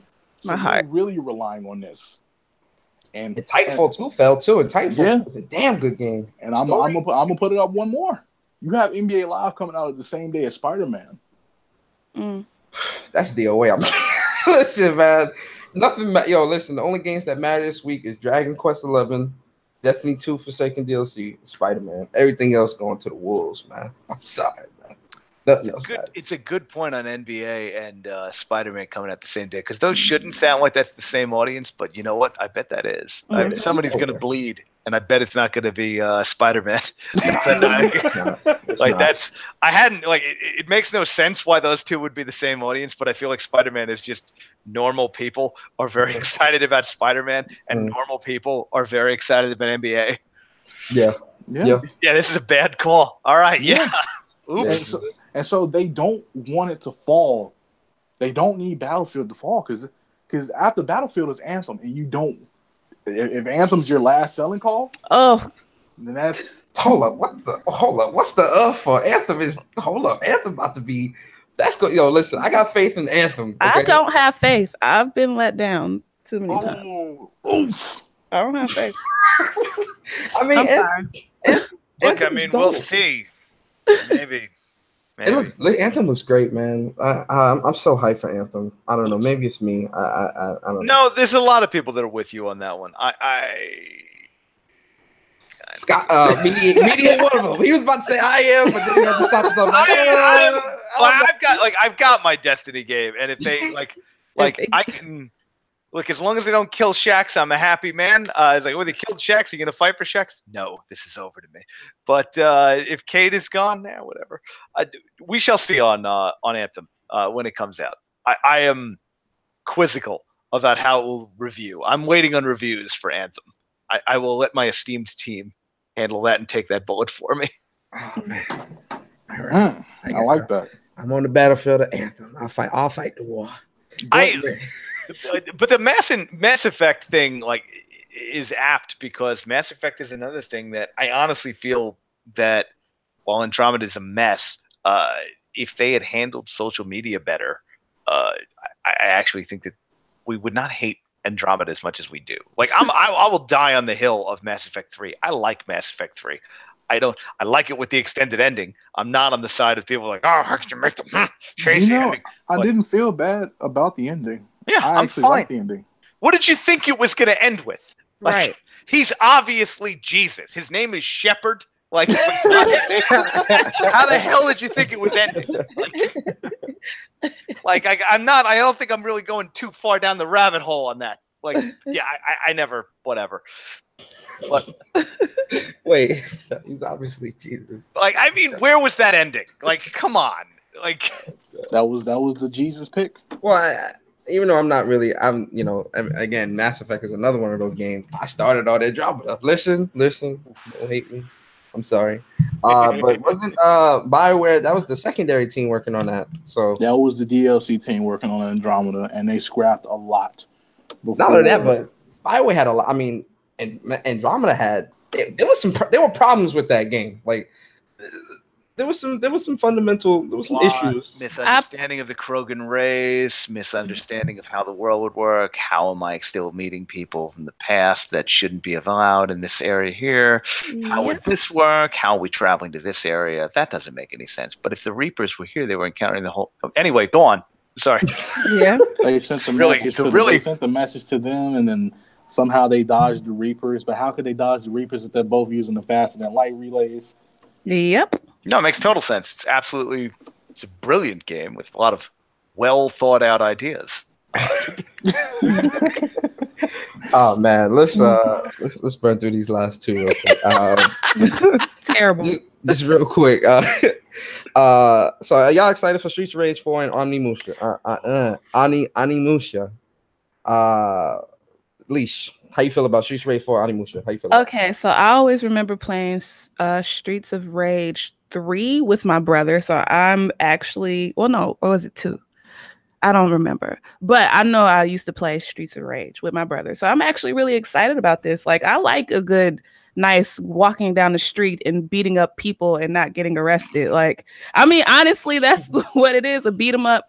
I know X-Men, the 92 game, was one of my favorites. So, and then I remember when Tekken had that kind of beat 'em up type of style or mode, like I used to play that over the actual fighting or whatever. So, I mean, I'm really excited. Now, Onimusha, I never played myself. So this would be like a chance for me to jump into it. My brother used to play. So for me, it's looking like a Tenshu, but less stealthy. So yeah, so I'm excited about both of them. I like a little blast from the past action. Okay. Demi. That's the best answer you've given all day, sir. Scott, how you feeling about Streets of Rage 4? I'm very excited for Streets of Rage 4. I have yet to. I'm looking at the footage. I can't tell if Axel is fat Axel now or not. It's a little hard to gauge because sometimes he looks like he's just muscular and has a beard. Yeah. And sometimes he looks like he has like a huge gut. I'm okay with either option, but like either way. I'm all. But Blaze hasn't aged at all, which is the best part. She's literally the 20-year-old like twig-sized lady like, walking down the street just crushing heads. Yeah. But I'm fine with it. Where the hell is Skate? All right, let's not kid ourselves. We all know what the hero of that franchise is. People have been asking that. They've been asking. Got to be in there. Come on, man. You're not going to make a number 4. I don't think my opinion is that crazy. Listen, Axel's the best person to play as. Obviously, he's the best character. But like, come on, man. Skate is the fun one. Skate is the dumb street. Skate is Streets of Rage. I don't care what you think. That's the character. There's no way they don't announce him. I'm gonna prediction. Yeah, he's gonna be in there. And Onimusha seems great. Oh yeah, okay. Onimusha, yeah, about that. Onimusha, I'm excited. Streets of Rage 4, I'm definitely really excited for. That's day one for sure. Onimusha, I'm thinking that shout out to Jay Barry. Me and Jay Barry, we were talking about this in like a couple of the council fam that Onimusha would be. I think they're setting up for a new game. Like they're kind of going to surprise us, like they did with Resident Evil 2. Because I didn't think that was happening. Like, you know, like, so I would be amazed. I kind of wish they would have done a remake for this as well, but then I'm like, they probably have something else even better than a remake in the works. So let me let Capcom. I'm gonna let them work. I feel like they announced it too casually though. Like they were surprised by how much people liked Resident Evil 2. Mm-hmm. Like they made a statement like, hey, yeah, Resident Evil 2 is coming out. You guys are like Capcom made like a rare like admission of, you guys are way more into this than I think maybe we gave you guys credit for. That, though? I don't know. I have no idea how you didn't know that would be the world changer, because all I've been waiting for years was a remake of Resident Evil 2. That's what I'm saying. People swear by RE2. Yeah, I don't know. I have no answer of logic for you. But whatever. But Onimusha just kind of brought it out and was like, "Oh yeah, we're doing this." Mm-hmm. Mm-hmm. Okay. I think because it's not a remake. It's more so just a remaster. That's what I think we're looking at the Warriors on PS4 kind of. Yeah, which sucks because again, people have been asking for Onimusha for a long time, a very very long time. So for it to just be casually kind of just spit out like that, I'm like, all right, whatever. I'm excited, period. But I'm thinking of it as, okay, can we get a brand new Onimusha now? Like, is that what this means? You know, they're gauging the waters there. You know they are. Yeah. I think you know what it is. You know what it is. I think everyone's looking at Sega's success with this Yakuza shit, and they're really just like, we all need to kind of just let's get into that bandwagon. I really feel like because Sega's been killing it. Man. Sega's been on a monstrous like step. Sega's killing it with the Valkyrie series and with the Yakuza. Like these Yakuza games. I love that. I'm not even entirely sure what the hell happened between last Yakuza and what was the first one on PS4? Zero, right? Yeah, okay. So like between 5 and 0, I don't know what the hell happened. 0 is like way before everything. No, but it's the same weird game. Like it's like everyone who's really excited about Shenmue right now is the Yakuza audience in general. Like that's it used to be like this niche thing that they were like, we're gonna take the idol stuff out because that's a little weird. We're like not the idol stuff, the Hostess Club stuff, and all of a sudden Yakuza just became like a mainstream brand, and that's weird to me. But I'm down for it. Like, don't get me wrong. Like I'm 100% for that happening, but I don't know what the hell happened. I think I can answer that. I think the society has changed. You know, like a lot of like those the karaoke bars and stuff that you see in Zero and all that, and the way he's dancing, like all that stuff is kind of more welcome now within like just regular mainstream society. We're seeing those types of things in the game. Like Japanese culture really is saturated into American, like it's anime and JRPGs and cosplays of different anime, like just that whole aspect of it. I think a lot more people are starting to pay attention to these types of games, and Yakuza, and they just took off. Yeah, and they're adorable. But that's the other thing. You don't expect them to have such like a warm heart. I don't know why they think that the Yakuza are these wonderful men that are just like helpful people that just, an old lady needs help crossing the street. Yeah, they're not. They will kill you. Like, all right, I'm pretty sure these guys are vicious criminals, but all right, fair enough. I'm pretty sure most of this city is not open to them if they have tattoos, but all right, fair enough. Like it's like the Brady Bunch with a brutal beatdown every 3 seconds. A brutal beatdown and some pocket tissues. Yeah. Shout out to the pocket. You know what's the crazy thing? Yakuza and Valkyria is taking off, but Sonic just keeps seeming to have some missteps. Because they have to put that down. Sonic, you have to give Sonic a rest. Take 5-6 years off. You just need to make more Mania. Yeah, even the DLC they added to Mania was like, don't worry, we added new characters. God damn it, we just said the whole point of the game was here's Sonic and Tails and Knuckles was as far as anyone wanted to go. Don't go any further than Knuckles. We added 2 new characters. I swear to God, Mania was like the so right hard. step. Like. Forces was I can't go down this Forces path because I'm gonna get pissed off. Generations though is so good. Why are they not like Generations and Colors? Mainly Colors is Generations. great too. No one talks about Colors. Colors is really good. Generations I love. Obviously, Meaney is amazing, but like it would be too hard to just make the cheapest version of the game once a year. God damn it! But so we have to keep going through the Sonic cycle. But, we do. And then you got Freedom Planet like doing the Sonic thing and actually nailing it a little bit more better. Mm-hmm. And I was like, oh, please don't let this indie game take your shine, Sonic. Come on. Sonic, why are you still here? Just we need you to go. Real quick, Demi, thoughts on Streets of Rage and Onimusha? I'm sold on Streets of Rage. Where's Skate? Where's Rue? Blaze hasn't aged. Axel has this like growing man beard thing going on here. I love it. But he still has like the 80s fit on. Like, are you going to a store to buy these, or are those still your 80s clothes? That's the important question. Nobody's asking the important questions here. How's Axel aged but still has on the same fit? I mean, yo, he in that gym, though. Where's the grappler characters?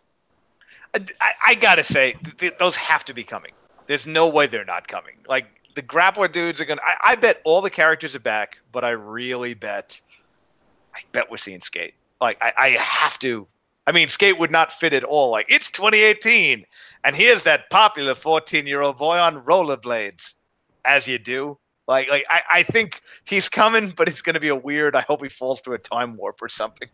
I was going to say, wasn't this like? No, this? I want him fat with a beard. Never mind. I take it back. I want fat Skate with a beard like Axel. I have a theory though. I think the chick with the snake is his sister. I think that's Skate's sister or something along those lines. And I'm calling it. Sure. Predictions. It's possible. Look, they're going to add a lot more story to it. You know it's going to be possible. I mean, I'm with it if they do that. I like this new graphic style for this new art style for it too. I think that captured my eye the most. Yeah, art style's very nice. I want the lore of Streets of Rage 1 where they were like, the police could not help fight the crime, but they were 100% behind letting 3 lunatics wander down the block beating the crap out of anything. Of course. And anytime they called in help, they would fire a rocket launcher indiscriminately into a city street. Of course. That's the lore I want them to really dive into. Like, how bad is this city? Like, this city makes Final Fight City look like a wonderland. And Onimusha, that Gauge in the Waters, I've only played 3. That was a great game. Never played the first 2. I can't really say if I'm excited about this or not. It took me for a surprise, but I'm not like, wow, Onimusha. I'm more like, okay. I know what you're doing here, Capcom. I respect it. So I'm just ready to see where they go with that. Yeah. Yeah, definitely. We're all excited. It sounds like, which is really good. So yeah, that's the topics. The topics were really good. I'm just gonna get into the discussion part. This is kind of sad. Not kind of sad. It is sad. It's very tragic, actually. So I guess tread lightly, but in gaming, one thing about video games that I feel, for me personally, something about games that's just always been something that I appreciate is the fact that the friendships that you create, the people that you meet, the escape from most people. We get off work, you're tired. I decompress by playing games. Gaming is definitely something that when I look at video games or when I look at the gaming community and how we all are, I look at gaming as something that is relatively positive. I've never looked at gaming as anything negative, like in any type of light, even with bad games, whatever. Like a game could be bad, but it's still a game that someone worked on and a game that somebody that it provides enjoyment to somebody. Now, when you trickle out of that and you go into gaming events, esports, gaming venues, and all these different things, and you get like these, you get everybody together. One thing that some of us tend to forget is, although we are all gamers, we also all come from different walks of life. So you don't really truly know everybody or know their lives and things like that. But esports is definitely something that's been like really big, really popular in gaming for the past couple of years. To this day, it's one of the most popular things when it comes to gaming. And when was it? Last weekend, Demi? It was last weekend, right? Yep. Last weekend, there was a tragedy at a Madden event in Jacksonville, Florida, where what's this guy's name? David Kratz, I think his name is. One of the competitors there. I don't know what this dude was thinking, but you know, he pretty much brought a gun to the venue and he unloaded and killed 2 people, and then killed himself after. And it pretty much just it has the entire community shaken, and it definitely does.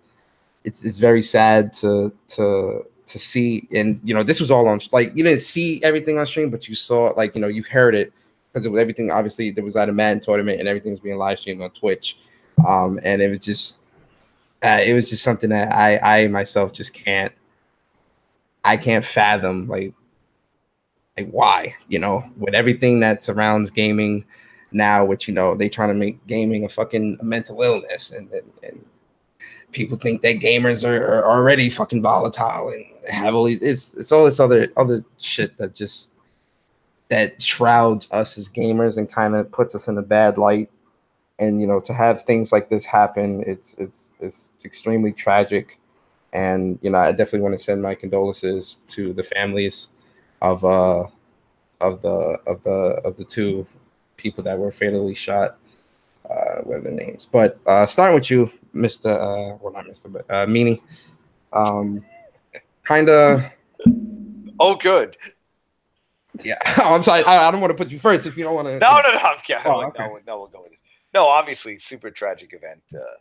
Yeah, I don't really know what you could say about it. It's a tragedy that I really don't think anyone could have predicted. And I mean, there's footage of the guy before it even happened. Somebody tweeted out like the footage of the describing the guy, and it's like, oh, this is like he's not here to make friends. You try and drag any information out of him, it's like pulling teeth. This is weird. Like anyway, he's very competitive. And that's like the description of him before anything even happens.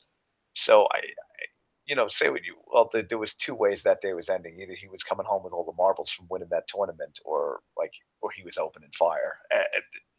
It's tragic, but I'm in a weird spot on feeling like anybody, gaming or EA, like, needs to be blamed for it. I guess the venue should have had more security, but I mean, it's hosting a video game football tournament. Like, it's not even not that I wouldn't be having the same fight here if it was QuakeCon, but like, it wasn't even like the game has any guns in it. Like, it's a hard thing to expect something like this would happen at.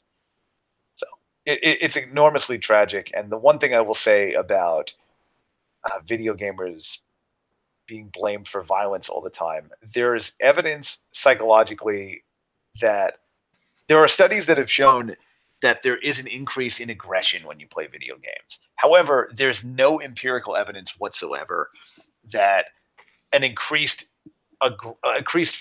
feelings of aggression lead to acts of aggression. And the fact of the matter is, as long as video games have been around, crime has actually gone down. Violent crime has gone down. I think only a small percentage of school shooters were even involved with video games at all versus normal students.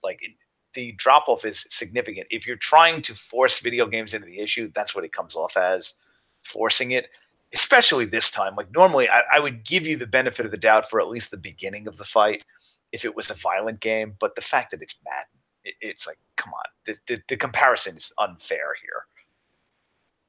Not that I'm saying you're saying that, of course. No, of course not. Just, Alicia, let's start off with you. So, you got the floor. One thing I will say is that being in the gaming community, going to conventions and tournaments, like, for me, that's probably one of the only places that I feel safe. Right? When I went to MomoCon, I felt safe. If like I'm supposed to be going to Dragon Con, but I don't think I'm gonna go today. But if I go to Dragon Con, I feel safe. And I think that's kind of the culture amongst gamers, nerds, and the like.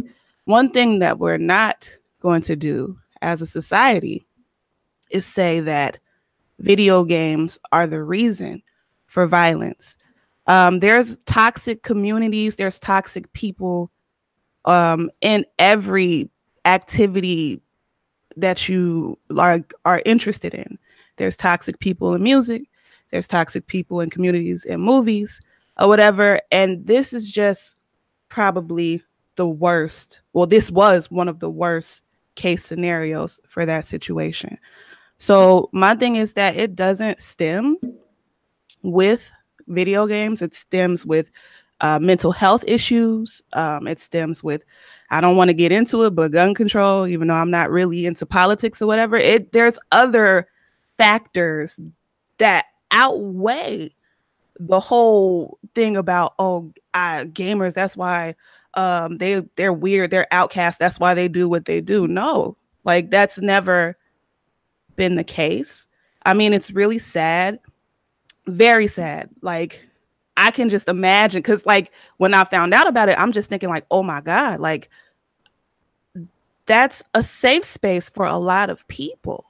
And like me being a parent, like whenever Genesis gets of age or whatever, that she can go by herself, like that's one of the few places that I will allow her to go by herself and she'll be cool, or with like a couple of friends and she'll be all right, because I know my community. So that's the thing. Like it's an eye opener. It's a little scary.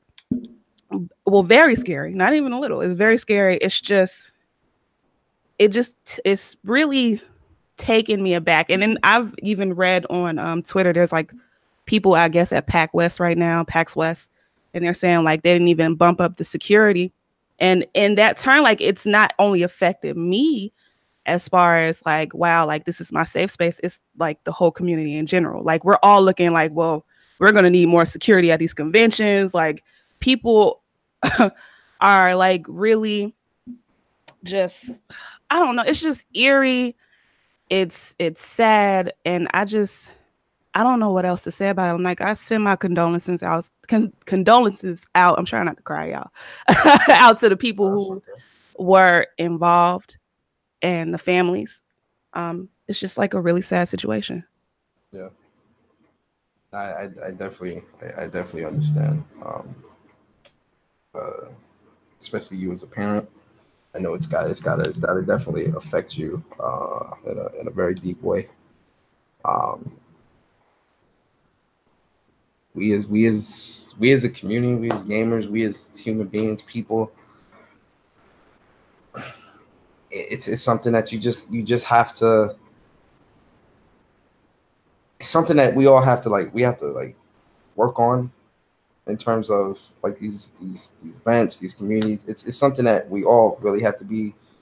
We all have to be diligent within these situations, but especially the event creators, the people that set these things up. I'm someone, I go to Comic-Con every year. I go to PSX every year. I go to, little mini events every year. Like, I'm someone just like Leash. I know I'm around like-minded people. So I'm kind of just, I'm always paying attention where I'm at, but I'm not like, yo, I got to pay attention because where the exits, because I'm not in that mind space, because I'm thinking about the games. I'm thinking about the comics, the nerd culture, those are the things that I'm paying attention to. Those are the things I'm worried about. But then now, moving forward, it's like, now I got to worry about, what's happening over there? Like, it's the argument. Like, it's what's happening? Like, what's happening now? Like, what's going through people's minds? Like, what are people thinking? What are people? And it's like, when you leave out I didn't really think about this until, this kind of happened. And I guess we all like subconsciously think about it, and it's just something that's kind of just always there, but it's not at the frontal of our brain to where we're constantly thinking about it. But, like every time you leave the house, that is potentially there's this danger everywhere, regardless of where you are. But now that we're living in the world that we live in, and again, I'm not trying to get into politics, but living in the world that we live in and seeing the things that we see on TV, and then, you know, seeing things like this, damn, like not even my own fucking hobby is safe. Like my shit not safe. My shit, like, you know, I'm not a club guy. I don't care about like stuff like that. I don't care about, like, I don't really do that stuff anymore. But, you know, I can't even go to like no nerd shit now and do it be saying like, yo, like what is going on? Like, what is going on here? Like, what the fuck is going on here? I don't get it. What's going on here? I can't be safe around other nerds. I mean, and really? Even with like a lot of like inner city, like Black youths, like the reason why we feel so safe is because the neighborhoods that we grow up in is just like, this is our escape from the life that we have to deal with when we walk outside in our communities or whatever. So you add that aspect into our safe space. It's like, I'm not safe anywhere, not even like in my community and in my other, like the other, like it's like the climate of the world that we live in right now, like you said, is getting kind of real, and it's getting really scary, and it's disheartening as fuck. Like, man. Demi. I think it's disgusting. It's sick. I can't rock with it. And I've always said I felt like a lot of these events needed metal detectors, better security, armed security, whatever the case may be, because the world is now a dangerous place. If it's gotten to the point where now it's in my home, that's when it gets scary. It's scary to even think about. It's scary to address. It's scary to think, oh man, I could be at this con and possibly get shot. I could be at this gaming event and possibly get hit. It stinks to even think about that. And that's something I try not to think about if I go to an event and try to have fun or try to relieve stress. Video games are supposed to be the stress reliever. If I'm there at a tournament, I'm thinking about winning the prize pot. I'm not thinking about, damn, am I safe today? Am I going to be hit by a stray? That's something that I feel like no gamer, whether you're at a tournament for Madden, you're at EVO, you're at some esports event for Overwatch, CSGO, Rainbow Six, whatever the case may be, that you should have to think about. So I feel like at this point, beef it up. Do what you got to do. Make sure the people are safe. Make sure your players are safe. Make sure the people there watching are safe. Make sure the commentators, everybody who's there should be safe. We shouldn't have to look over our shoulders and worry about something as gamers or as cosplayers or whatever the case may be. So if I could jump in, I don't disagree with any of that. Obviously, I want everyone to be safe, and obviously, I want these venues to be safe. I will say some hopefully heartening news that since video games have been on the market and mainly consumed, the crime rate in our country, in violent crime rate, has actually gone down.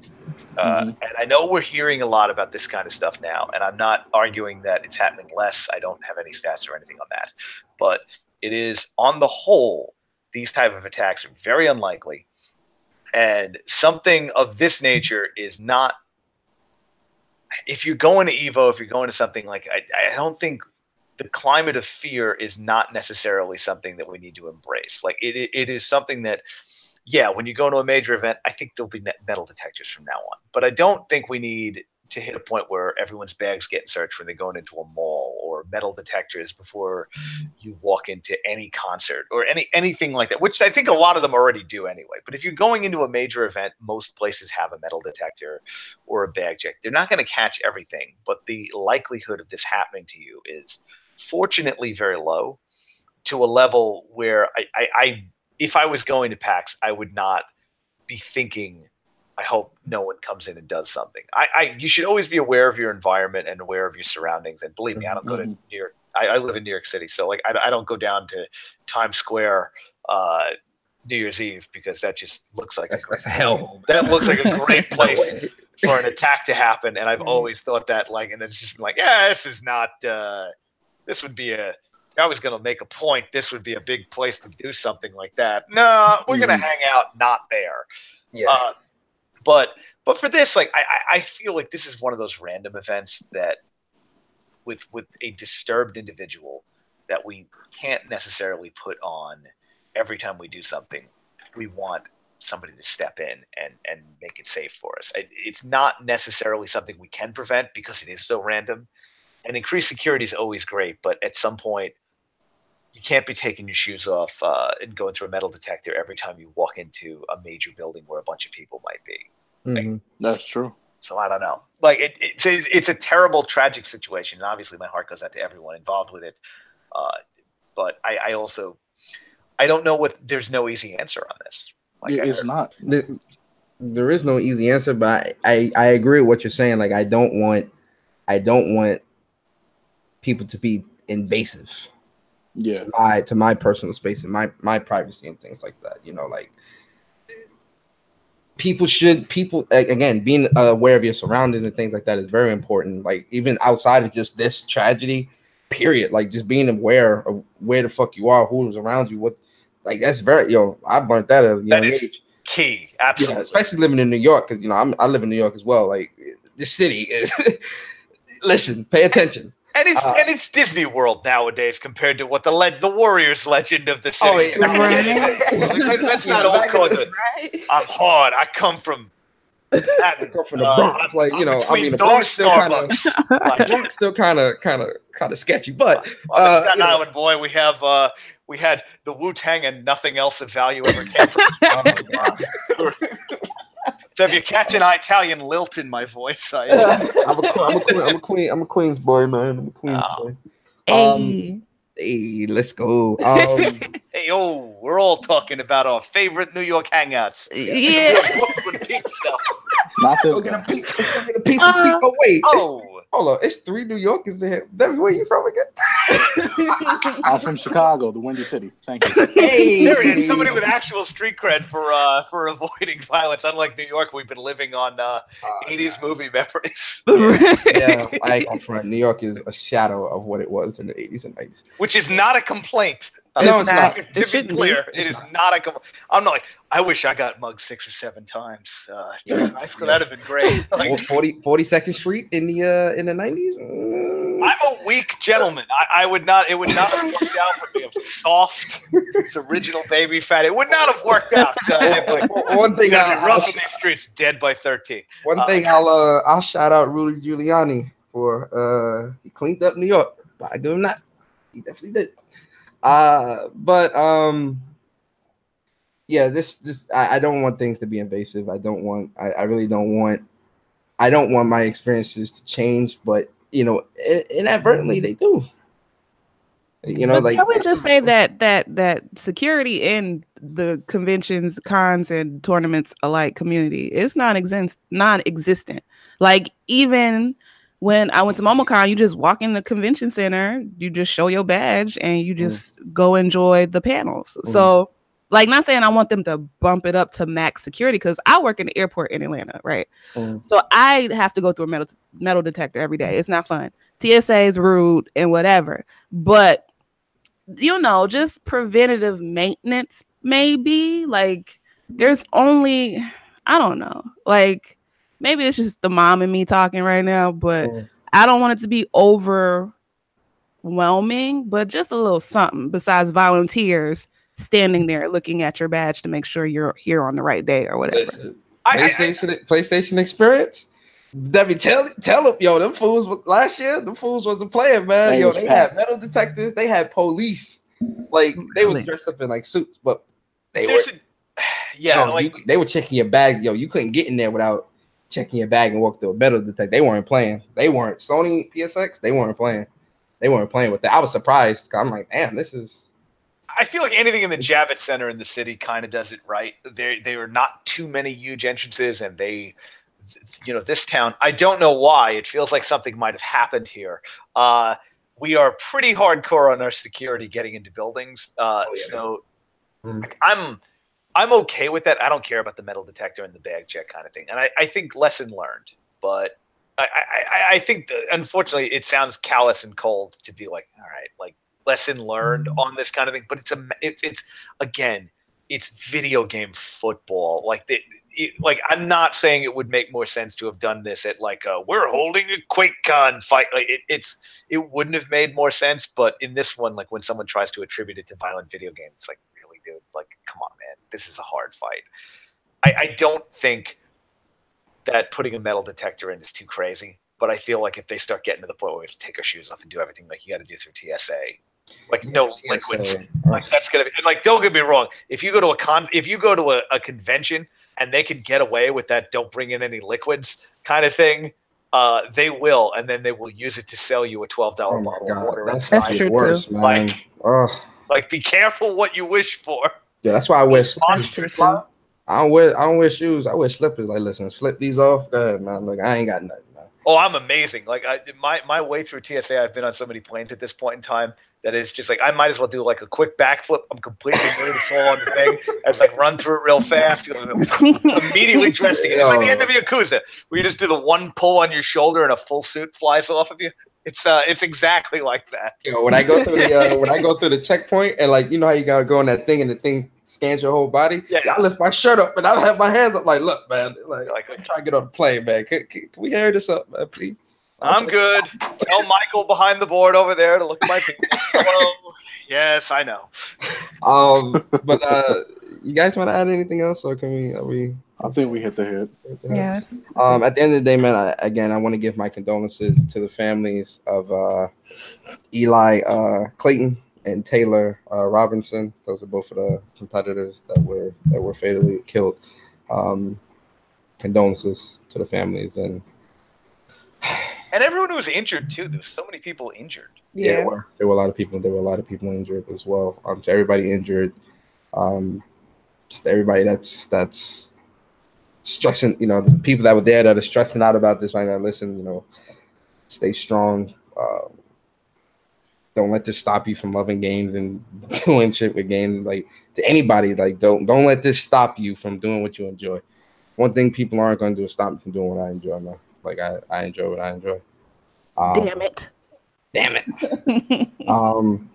So with that being said, man, I think we can get into the outros.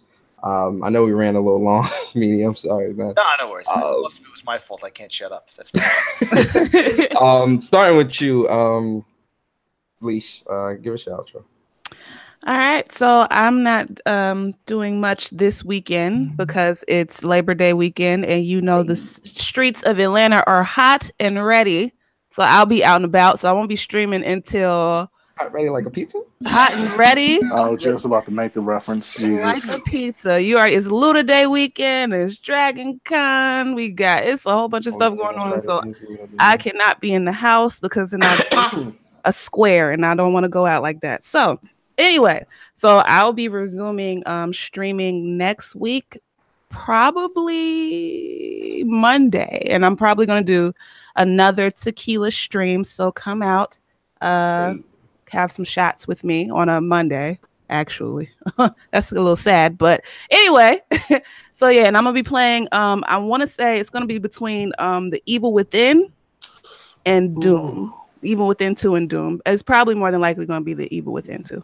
Yeah, do that. Yeah, guys, make sure you guys check out Leisha's channel. All her links is in the description. Yeah, on Twitch. Her Twitter, her Twitch, and her YouTube. Whenever she start posting again, start putting up stuff. It's coming. I know it's cool. It's down the pipeline. She's working on it. But yo, my bro Demi, give us your outros, bro. Howdy, y'all. All right, man. That's enough for me, man. Oh God. Howdy, y'all. Demi got reviews here. Thank you for I feel attacked. I'm gonna start using that. I feel attacked. I like to give a special thank you for me for coming on to the podcast today. Big shout out to him. I would clap if my hands weren't full right now, but thank you for coming on. Great to have you. Great time. Stuff going on YouTube today. Not today, probably tomorrow. Free time tomorrow. Graveyard Keeper, Yakuza Kiwami 2 reviews going up probably this week. I'm trying to knock out everything as fast as I can for Spider-Man. Just clear the palette, get this all out the way. Twitch, Twitter, Tumblr, Instagram, and everything else. Demigod Reviews. Also, I have a Facebook gaming page, Demigod Reviews. Go hit that like button, help me out, help the growth. And check out the last review, A-Roll. Very special shout out to Mad Focus Games for letting me review that game. Very, very fun. Very fun indeed. If you like rhythm games, if you like Reds and Child of Eden, that is right up your alley. Okay, that's what's up, man. Definitely subscribe to Demi. All his links in the description. His Twitch, his YouTube. Follow him on Twitter. All the links in the description. Support my peoples, please. Last but not least, Meaney. Hey, folks. I am putting some links in the chat right now. Just Discord. Obviously, I can't put a web link in there, which is worthless. So if there's the string of numbers, I'm not going to read them out loud. That would be terrible for an invite. But anyway, yeah. Thanks for having me on, guys. This has been a great time. Always good to listen and good to talk to folk.